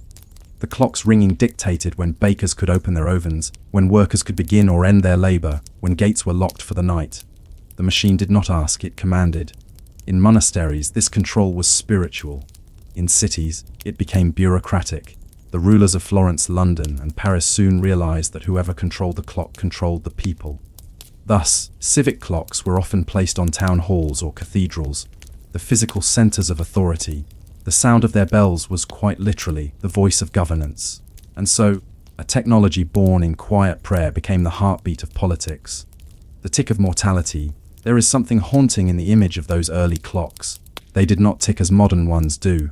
Their escapements clanked, their gears groaned. The air inside their towers was full of dust and echo. Each motion, each sound, was a reminder of impermanence. Some chroniclers even described the clock as a memento mori, a reminder of death. Time, once divine and infinite, had become measurable, finite, relentless. The monks who had built these machines might have seen them as servants of eternity, but to later generations, they whispered something more human, that everything ends. In a sense, the mechanical clock was humanity's first great mirror, reflecting both its order and its mortality. The calendar tightens while the gears turned in towers. The monks still wrestled with their oldest adversary, the calendar. By the 14th century, the Julian calendar, established in ancient Rome, had drifted badly out of sync with the solar year. The error was small, about 11 minutes per year, but over centuries it added up. Easter, meant to celebrate spring's rebirth, was now falling further into winter. Monks and scholars across Europe tried to fix it. They recalculated the equinox, measured shadows with gnomons, and observed stars at dawn. But without a consistent way to measure time, accuracy was elusive. It would not be until 1582, with Pope Gregory XI's reform, that the calendar would finally be corrected. Still, the foundation for that reform was laid by centuries of monastic patience, by the same minds that had built the first clocks. The slow conquest of time. By 1400, the mechanical clock was no longer a novelty. It had become part of life. In monasteries, towns, and universities, the world was learning to live by hours and minutes. Bells tolled from towers, echoing across Europe like a steady drumbeat. The medieval world, so often imagined as chaotic and timeless, was in truth a place of astonishing precision. Each hour marked by prayer or by labor, each day divided by the hum of iron and the turning of gears. And from this discipline, this almost obsessive pursuit of order, something vast was beginning to stir, the birth of a mechanical worldview. If the universe could be measured, perhaps it could be understood. If the heavens moved in perfect rhythm, perhaps the earth could too. If God had made the world like a clock, perhaps humans could make clocks like the world. But in that thought lies a quiet paradox, the same one that haunted the monks of Sate, Albans and Reichenau. If we can measure time perfectly, do we begin to lose sight of eternity? You hear it again, a bell, faint in the distance. But this time, it does not call monks to prayer, it calls merchants to work, apprentices to their benches, magistrates to their chambers. The sound that once meant devotion now means schedule. The clock has left the cloister, and in doing so, it has changed what it means to be human. The towns that learned to tick. By the early 15th century, mechanical clocks had spread across Europe like a quiet contagion. Florence, Paris, London, Prague, each city now possessed a tower that marked the hours. The sound of bells stitched the days together. In Florence, the great clock on the Palazzo Vecchio regulated civic meetings and market hours. In Paris, the Horloge du Palais became a public attraction, a marvel of mechanical art visible from the sign. And in Prague, the famous astronomical clock, installed in 1410, displayed not only the time but the heavens, sun, moon, zodiac, and calendar all turning together in intricate motion. These machines were not merely instruments, they were symbols. They represented order, progress, and the triumph of reason over chaos. Wherever a clock tower stood, a city declared, "We control time." But beneath that proud assertion lay something quieter, an anxiety that time might, in turn, begin to control us. The merchant's hour. In medieval marketplaces, business once followed the sun. Bakers began when dawn's first light struck the rooftops. Farmers arrived when the air warmed. Markets closed when shadows grew long. But as clocks became common, the sun lost its authority. By the mid-15th century, towns were dividing the day into fixed, equal hours for trade and labor. Bells marked the opening and closing of gates, the start and end of work. A phrase began to circulate in records of merchants' guilds: the hour appointed. Time was now contractual, and with it came a subtle transformation of values. Punctuality became a moral virtue. To waste time was not merely inefficient, it was sinful, even dishonorable. A Franciscan preacher in the 15th century warned his congregation, "He who loses time loses himself, for time is the measure of his soul." What had begun as a monastic rule of devotion had become a civic rule of productivity. The first personal clocks until the 1400s, clocks were massive, fixed in towers, tended by caretakers, and worn by teams of men. But as metalworking advanced, craftsmen began to shrink their mechanisms. The first spring-driven clocks appeared in the late 15th century, replacing heavy weights with coiled metal that released its energy slowly. This innovation made clocks portable, or at least movable. Wealthy nobles and scholars could now own their own time. Small table clocks began to appear in the homes of the elite, often lavishly decorated with gilded faces and engraved celestial maps. Some even had chimes or moving figurines, echoing the grand automata of the cathedrals. To possess such a clock was not just luxury, it was status. It meant you lived by precision. It meant your household was orderly, modern, civilized. Time had become a private possession, and with that, the sacred rhythm of the monastery became the quiet heartbeat of the household. Time, science, and the heavens. As the Renaissance deepened, the relationship between time and the cosmos grew ever closer. Scholars began to realize that better timekeeping could unlock the mysteries of the universe. In 1543, Nicolaus Copernicus published De Revolutionibus Orbium Coelestium, proposing that the Earth revolved around the Sun. To prove such ideas, precise observation was needed, and precise observation required accurate clocks. Astronomers such as Tycho Brahe and later Johannes Kepler recorded celestial events to the minute, correlating them with the regular beats of mechanical clocks. The ticking machine became the scientist's tool, a bridge between heaven and earth, and when Galileo Galilei studied the motion of pendulums in the early 1600s, he found that each swing, regardless of amplitude, took the same time. It was a discovery that would soon make clocks far more accurate and more symbolic than ever before. The universe, Galileo suggested, might itself be like a great clock, a mechanism wound by the divine hand, running according to perfect mathematical laws. The monks had once sought to measure time to glorify God. Now, the philosophers sought to measure the universe to understand Him. The pendulum and perfection. In 1656, Christian Huygens, a Dutch mathematician and physicist, built the first pendulum clock, the most accurate timekeeping device the world had ever seen. Its error was less than 1 minute per day, a staggering improvement over earlier clocks that drifted by hours. The pendulum's steady swing transformed time from an approximation into a science. No longer did the clock merely mark the hours, it divided them, dissected them, refined them into smaller and smaller fractions. The minute hand appeared. Then, the second. The motion that began as a monk's morning bell had become the pulse of modernity. But with precision came restlessness. The more exact the measure, the more painfully humans felt each tick slip away. The working day in the new cities of Europe, the clock soon ruled the rhythms of labor. Factories were still a century away, but early workshops and guild halls already followed clock time. Bells marked shifts, masters kept time books, apprentices were fined for tardiness. The medieval habit of prayer had evolved into the early modern habit of punctuality. Writers began to moralize about it. In England, a 16th century proverb warned, "Time lost cannot be recalled." In Italy, the merchant Francesco Dottini wrote to his partners, "Do not delay. Every hour wasted is a coin fallen in the river." To live by the clock was to live responsibly, but to be ruled by it, that was something new. The clockmaker's world. By 1600, clockmaking was one of Europe's most sophisticated trades. In Nuremberg, Augsburg, and Geneva, entire streets were devoted to the craft. Guilds protected their secrets, and apprentices spent years learning to file tiny gears and balance delicate escapements. These artisans were as much philosophers as technicians. Many saw their work as a reflection of divine order, a recreation of the harmony of creation itself. Their clocks adorned cathedrals, palaces, and observatories. Some were mounted in elaborate cases of ebony and gold, others simple brass discs, engraved with Latin mottus tempus fugit. Time flies. The The clockmaker had become a kind of priest, his workshop a small cathedral of ticking faith. The calendar reformed while clocks perfected the hour, the calendar still faltered. By the late 1500s, the Julian calendar was nearly 10 days out of alignment with the solar year. Easter drifted earlier each century, equinoxes no longer matched their appointed dates. To the Church, this was more than an inconvenience, it was a matter of cosmic order.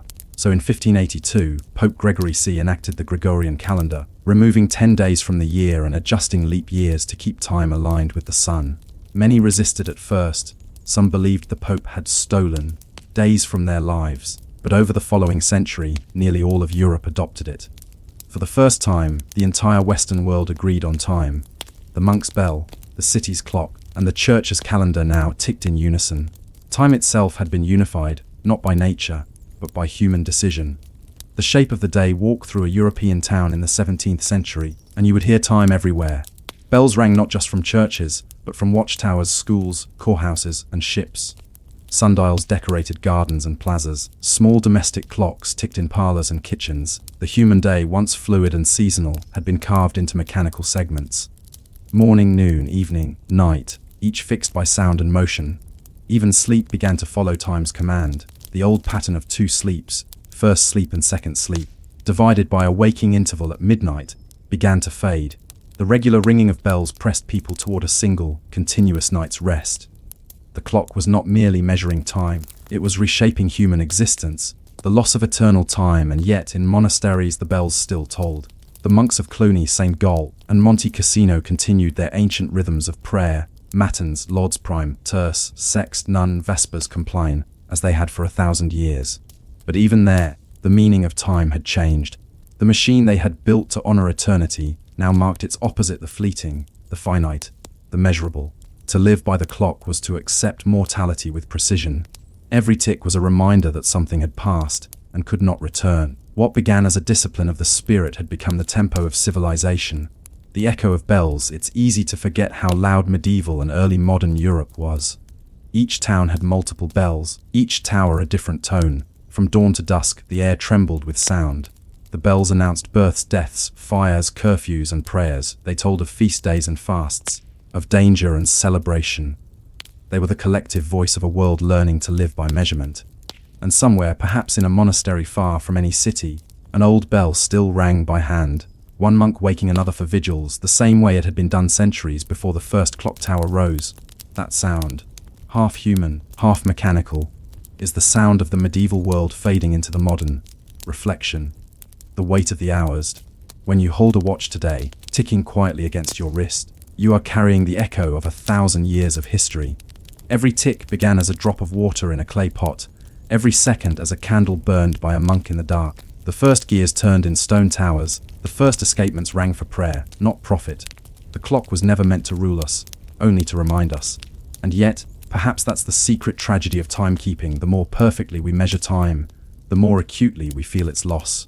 The monks who measured time sought eternity. We, their descendants, chase affinity.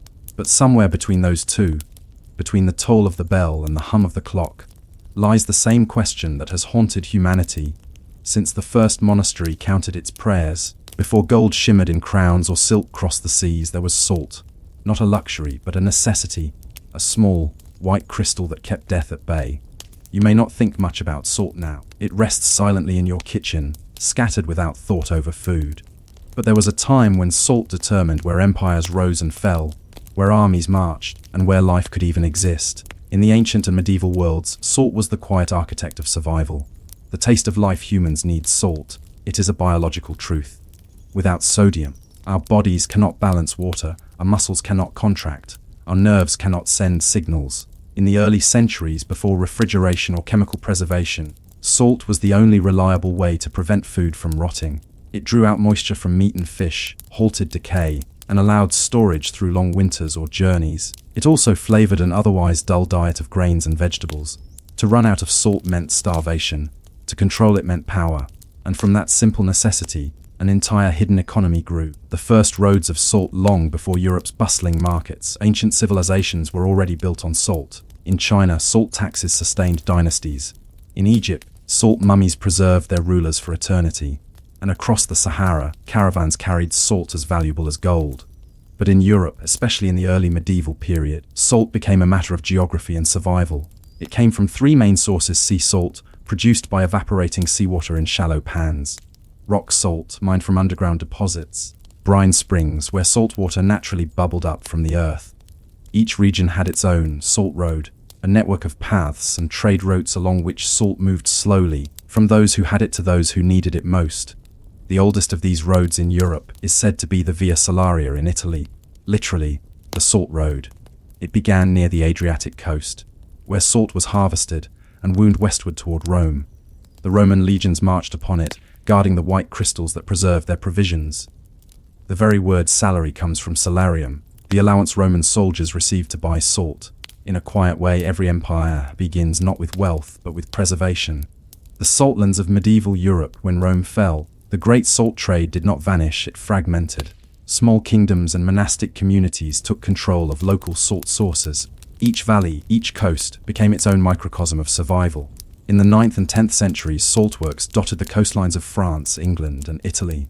Monks at Guy Rand on the Breton coast tended vast evaporation ponds, their flat surfaces shimmering like mirrors under the sun. The process was slow, and delicate seawater was guided through a sequence of clay-lined pools, each stage concentrating the brine until finally, under summer heat, salt crystals formed and were raked by hand. It was monotonous, patient work, but the result, pale, dry salt, was wealth itself. Further inland, salt came from mines. The town of Hallstatt in Austria had been mining salt since prehistoric times, its tunnels stretching deep into the alpine rock.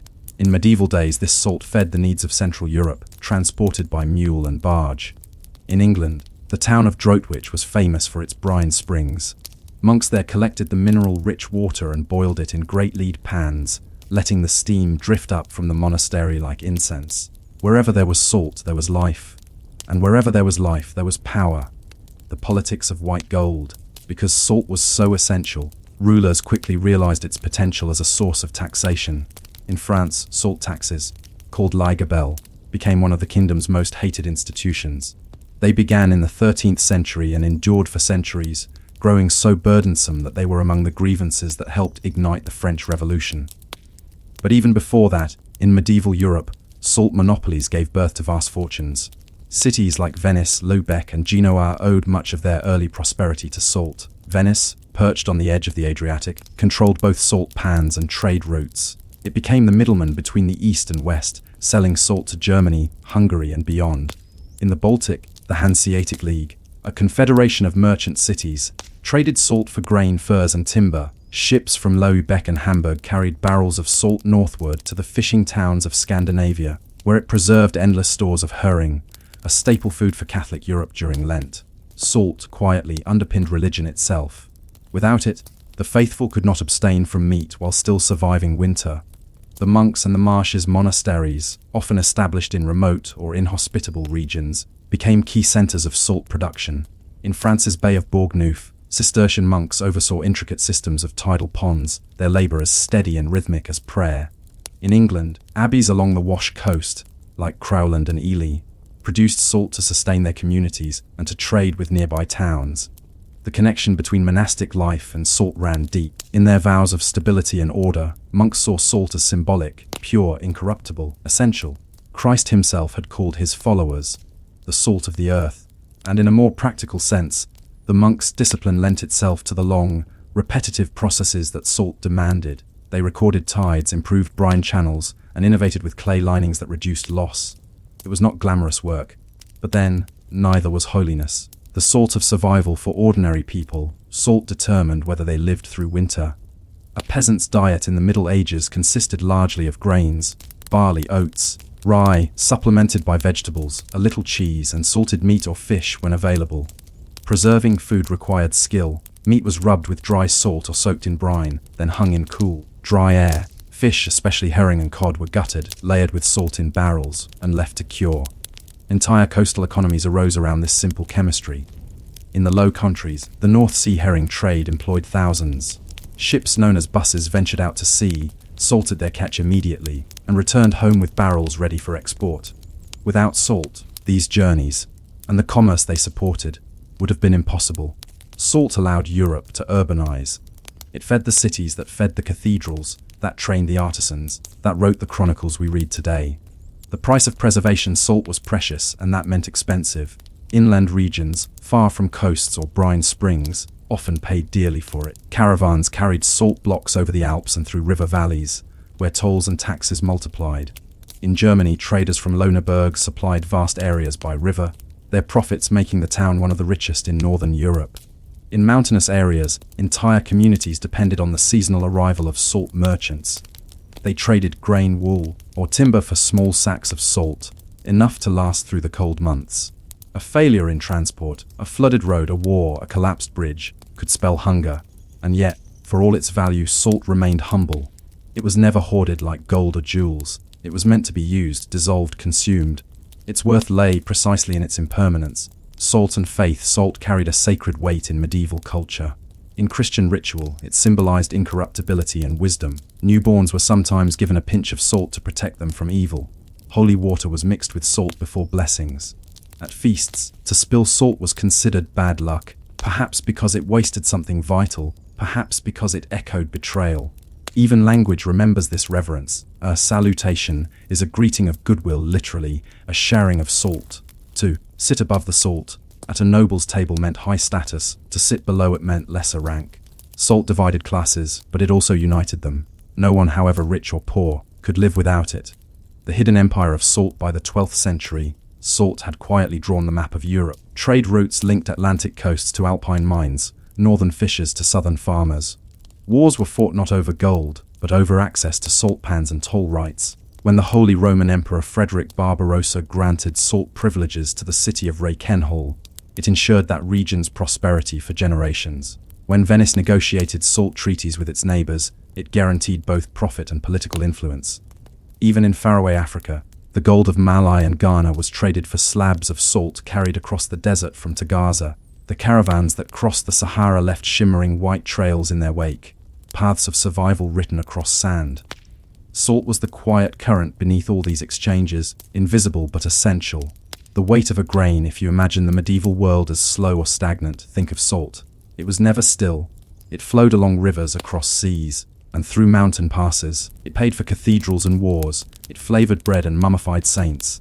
It tied together peasants, kings, monks, and merchants, all bound by the same fragile need to keep food from spoiling. And yet, for all its movement, salt is eternal. A grain of it does not age, does not decay. It merely waits, unchanged, while the world around it rises and falls.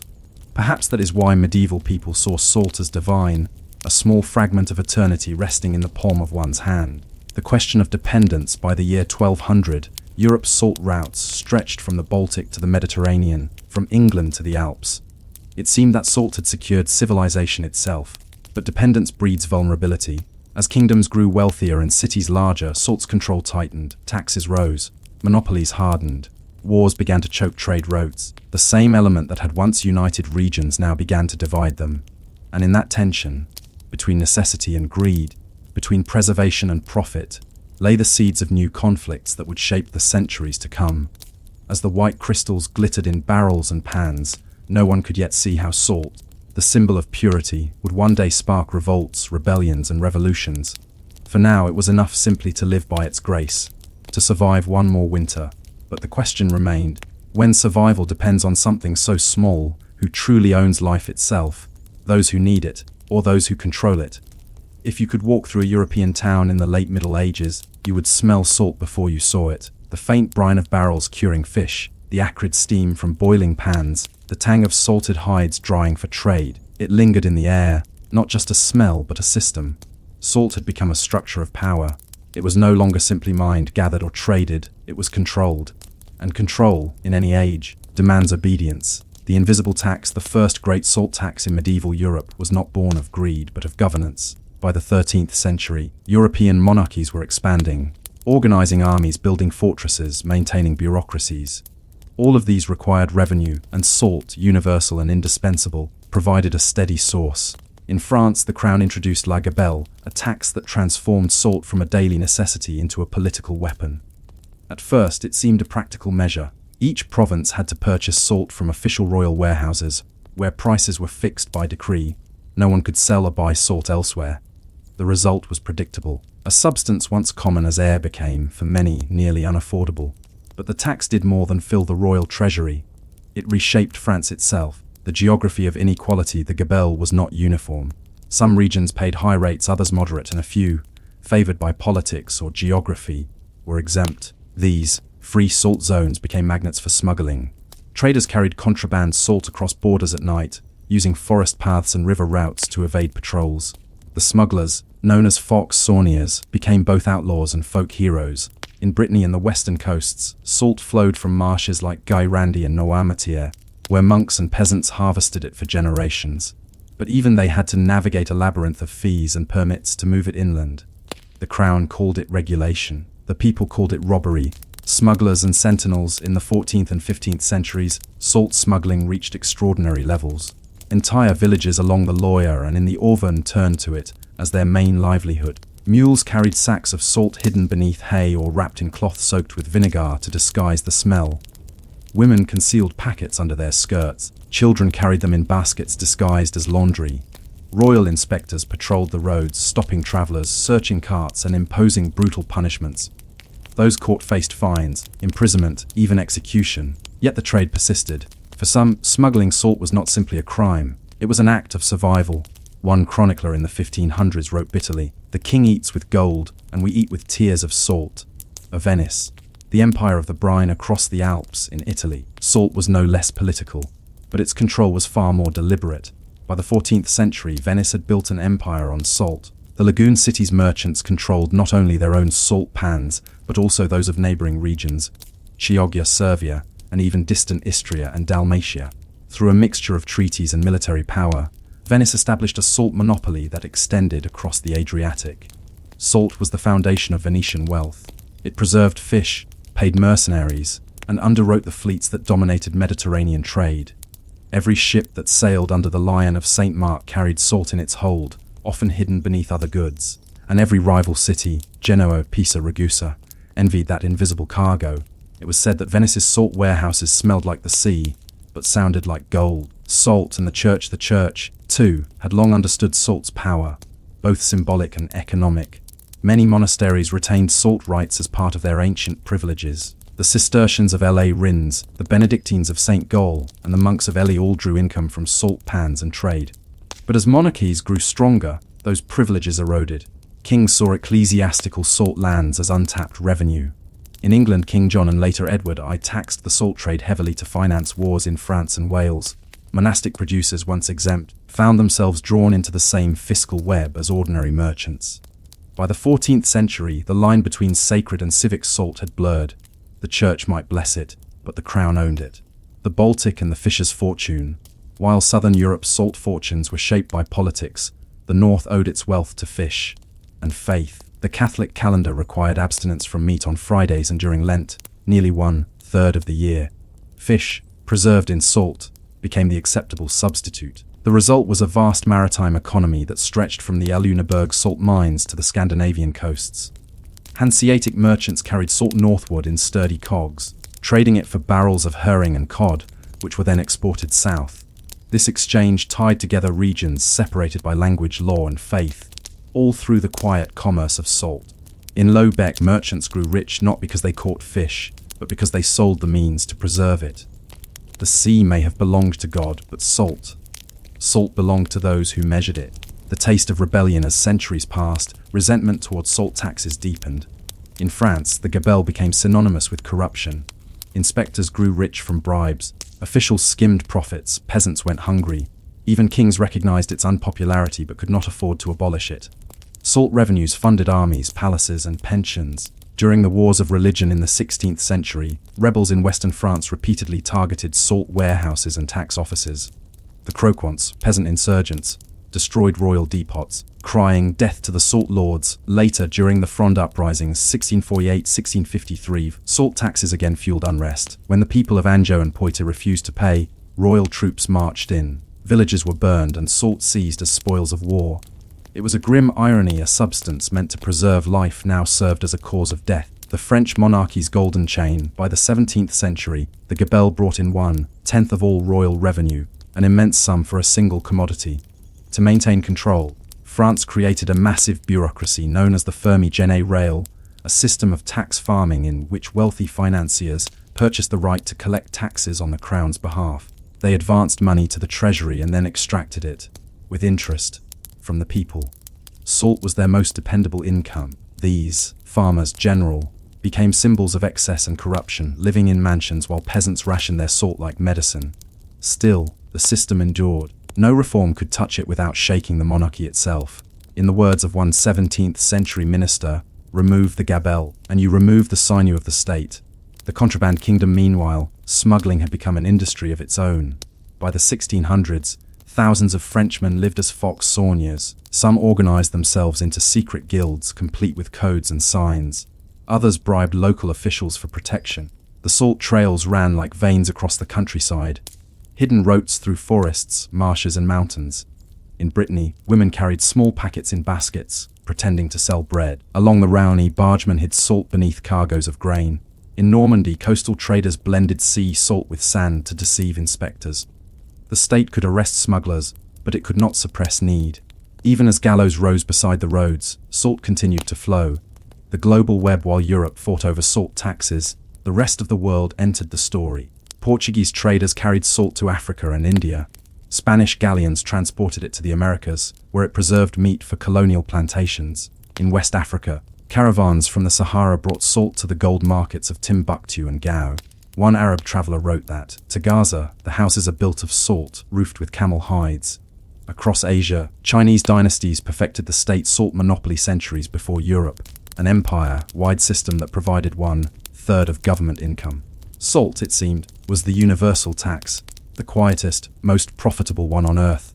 England and the sea. In England, salt taxation never reached the feverish complexity of France, but it was no less crucial. During the Tudor era, salt was essential to the fish trade, which supported both domestic food supply and naval power. Elizabeth I encouraged the establishment of new saltworks along the coasts of Norfolk and Cornwall, arguing that fishers feed the fleet.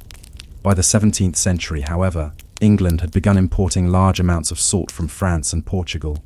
Tariffs and wars often disrupted the flow, pushing prices upward. The Crown's dependence on maritime salt supplies foreshadowed a broader truth: the sea, not the land, would soon control Europe's fortunes. And with empire came new sources and new conflicts. The quiet fuel of empire. As European powers expanded overseas, salt became one of the invisible tools of colonization.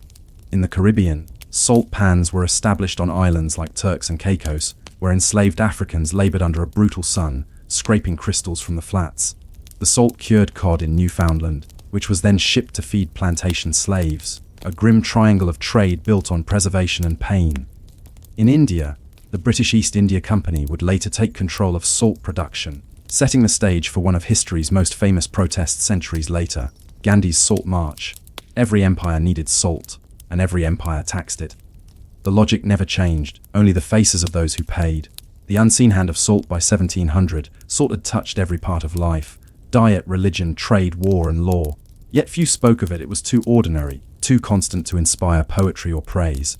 But without it, kings could not feed armies, sailors could not cross oceans, and peasants could not survive the winter. It was the quietest foundation of civilization, and the most resented. For centuries, the world had lived under the paradox of salt. The more essential it became, the less it could be trusted to remain free. And as Europe moved toward the Enlightenment, that contradiction would finally break. The question of freedom. In a tavern somewhere in 17th century France, a peasant might have whispered it to a neighbor. Why should a man pay the king to live? It was a simple question, but it carried the weight of a millennium of salt. Soon enough, it would no longer be whispered, for as the people of Europe learned to measure injustice, as precisely as they once measured brine in a pan, salt would once again become the catalyst of change.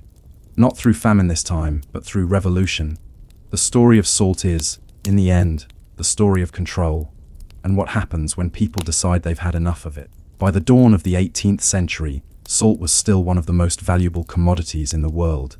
But the tides were turning. Empires that once built fortunes on its trade began to crumble under their own weight, while new nations used it as a rallying cry for freedom. The age of salt as taxation was coming to an end, but before it disappeared into kitchen shakers and ocean spray, it would shake the world one last time. The French boil over in 1789. France was a nation simmering with resentment, and at the bottom of that simmer was salt. The gabelle, still one of the crown's most hated taxes, had become a symbol of everything wrong with royal authority. While nobles and clergy enjoyed exemptions, peasants paid crushing rates. Even after decades of protest, the monarchy refused to abolish it. By this time, the French people consumed less salt than almost any other in Europe. Many simply couldn't afford enough to preserve meat or cheese through the winter. It wasn't hunger that broke them, it was humiliation. When the Estates General convened in 1789, one of the earliest grievances presented in the Cahiers de doléances, the lists of complaints from the provinces, was the demand to abolish the gabelle. In some villages, salt riots broke out even before the storming of the Bastille. Warehouses were looted, salt seized by the poor, and tax collectors driven out. The revolution had begun, not in grand speeches or guillotines, but in the quiet rebellion of everyday needs. The death of the gabelle in 1790, the National Assembly finally abolished the salt tax. For the first time in 500 years, French salt was free. The decree was met with both joy and disbelief. People toasted the Republic not with champagne, but with salted bread, a symbolic meal of freedom. Yet the victory was not as simple as it seemed. The wars that followed plunged France into chaos, and the revolutionary government reinstated salt taxes twice to fund its armies. Napoleon, ever the pragmatist, restored the gabelle in 1806. He called it a contribution to patriotism. The people called it what it had always been, a burden. Only in 1946, more than a century after his death, would the salt tax finally disappear from France's books. A reminder that even revolutions, like salt itself, leave a lingering taste. Britain's brine and the age of empire across the Channel, Britain had learned from France's unrest, though not always wisely. The British Empire relied heavily on salt, especially in India, where vast salt flats stretched across Bengal, the Rann of Kutch, and the coastal plains of Orissa. For centuries, Indian communities produced salt freely, drying seawater or mining inland deposits. It was both food and trade, necessity and heritage. When the British East India Company expanded control after 1757, it saw salt as an opportunity. By 1780, the company imposed strict monopolies, forcing all producers to sell salt to the government at fixed prices. Then they resold it at enormous markups. The profits were vast, but so was the resentment. The salt monopoly of India in Bengal, entire villages were forbidden from making their own salt. Coastal communities, whose ancestors had harvested it for generations, found their pans dismantled and their tools confiscated. British administrators established checkpoints to inspect carts and boats, ensuring no one carried untaxed salt. Thousands were imprisoned for violations. The salt tax was simple, precise, and devastating. It reached every household, rich or poor. For many Indians, this became the most visible symbol of British domination. One Bengali writer in the early 1800s called it the tax that eats the poor man's food before he does. The quiet resistance, yet resistance began, quietly at first. Smugglers crossed night marshes to sell untaxed salt. Farmers secretly boiled seawater after dark, using makeshift clay pans. Women hid small lumps of salt in grain baskets or under saris, evading patrols. It was a silent rebellion, one measured not in armies or declarations, but in pinches of forbidden salt. The British, recognizing its universality, continued to raise the tax, arguing it was a necessary revenue measure. By the mid-19th century, it accounted for more than 10% of the colonial government's income. Salt had become the empire's invisible foundation, as it once had for kings and popes in Europe. The march that shook the world, and then, one day in 1930, a quiet man decided to walk to the sea. Mohandas Karamchand Gandhi, known to the world as Mahatma, announced that he would defy the British Salt Act by making his own salt. At first, the British dismissed the act as trivial. "It is absurd," said Lord Irwin, the Viceroy, "that an old man should challenge the empire with a pinch of salt." But Gandhi understood what they did not. Salt was not just a commodity. It was a universal symbol of necessity and equality. Everyone, rich or poor, needed it. Everyone paid for it. Everyone, therefore, had a stake in its freedom. The Salt March on March 12, 1930. Gandhi and 78 followers left Sabarmati Ashram. They walked 240 miles across Gujarat, through villages, fields, and dust roads, speaking each night about self-reliance, justice, and dignity. Crowds grew larger each day. By the time Gandhi reached the coastal village of Dandi, tens of thousands had joined. On April 6, at dawn, he bent down, scooped a handful of salty mud, and held it aloft. "I am shaking the foundations of the British Empire," he said softly, and he was right. Within weeks, millions across India followed his example. People boiled seawater, mined inland deposits, and refused to buy government salt. The British arrested over 60,000 people, including Gandhi himself, but the message had already spread. The empire could control armies, but not salt. Salt as symbol, Gandhi's Salt March became one of the most iconic acts of civil disobedience in modern history. It wasn't just a protest against a tax, it was a reclamation of autonomy. By choosing salt, Gandhi reminded the world that true power rests not in gold or law, but in the everyday things no ruler can live without. He had transformed the same mineral that built empires into the tool that unmade them. It was, in a way, the final chapter of salt's political reign. From medieval France to colonial India, its grains had carried both oppression and liberation. The industrial age of salt, as the 19th century unfolded, salt quietly lost its crown. Industrial refrigeration reduced its necessity for preservation. Chemical industries discovered new uses in soap, glass, textiles, and chlorine production. In Cheshire, England, massive underground salt deposits fed factories instead of feasts. The once romantic image of salt pans and merchants gave way to railways, boilers, and machinery. Salt was no longer royal, it was industrial. Yet even stripped of its old glory, it remained essential. Every factory, every chemical process, every tin of canned food still depended on it. The salt of survival had become the salt of progress. The towns that sank industrial salt mining also had its perils. In regions like Northwich in England and Stassfurt in Germany, underground salt extraction led to massive subsidence. Entire towns slowly sank into the earth as the hollowed ground collapsed. Houses tilted, canals drained away, and roads cracked open. People continued to live atop these fragile surfaces, their daily lives balanced, quite literally, on salt. In some places, churches were rebuilt 3 times on the same site, each one lower than the last. Even in its industrial age, salt reminded humanity that all foundations, however strong, are temporary. Salt beyond Europe elsewhere, salt continued to sustain life in quieter ways. In the Sahara, Tuareg caravans still carried salt slabs across vast deserts, just as they had for centuries. In China, the great salt fields of Yuncheng and Zigong remained active, their brine pumped through bamboo pipes that stretched for miles. In Japan, coastal salt making persisted as an art form, a ritual of boiling seawater in clay pots and shaping the crystals by hand. Everywhere it was humble, patient work. Perhaps because, after all its history, salt had nothing left to prove. Salt and the body. By the late 19th century, scientists began to understand salt in new ways. Not as a tax or trade, but as biology. Doctors studied its role in blood pressure, hydration, and disease. Chemists isolated sodium and chlorine, revealing their role in life itself.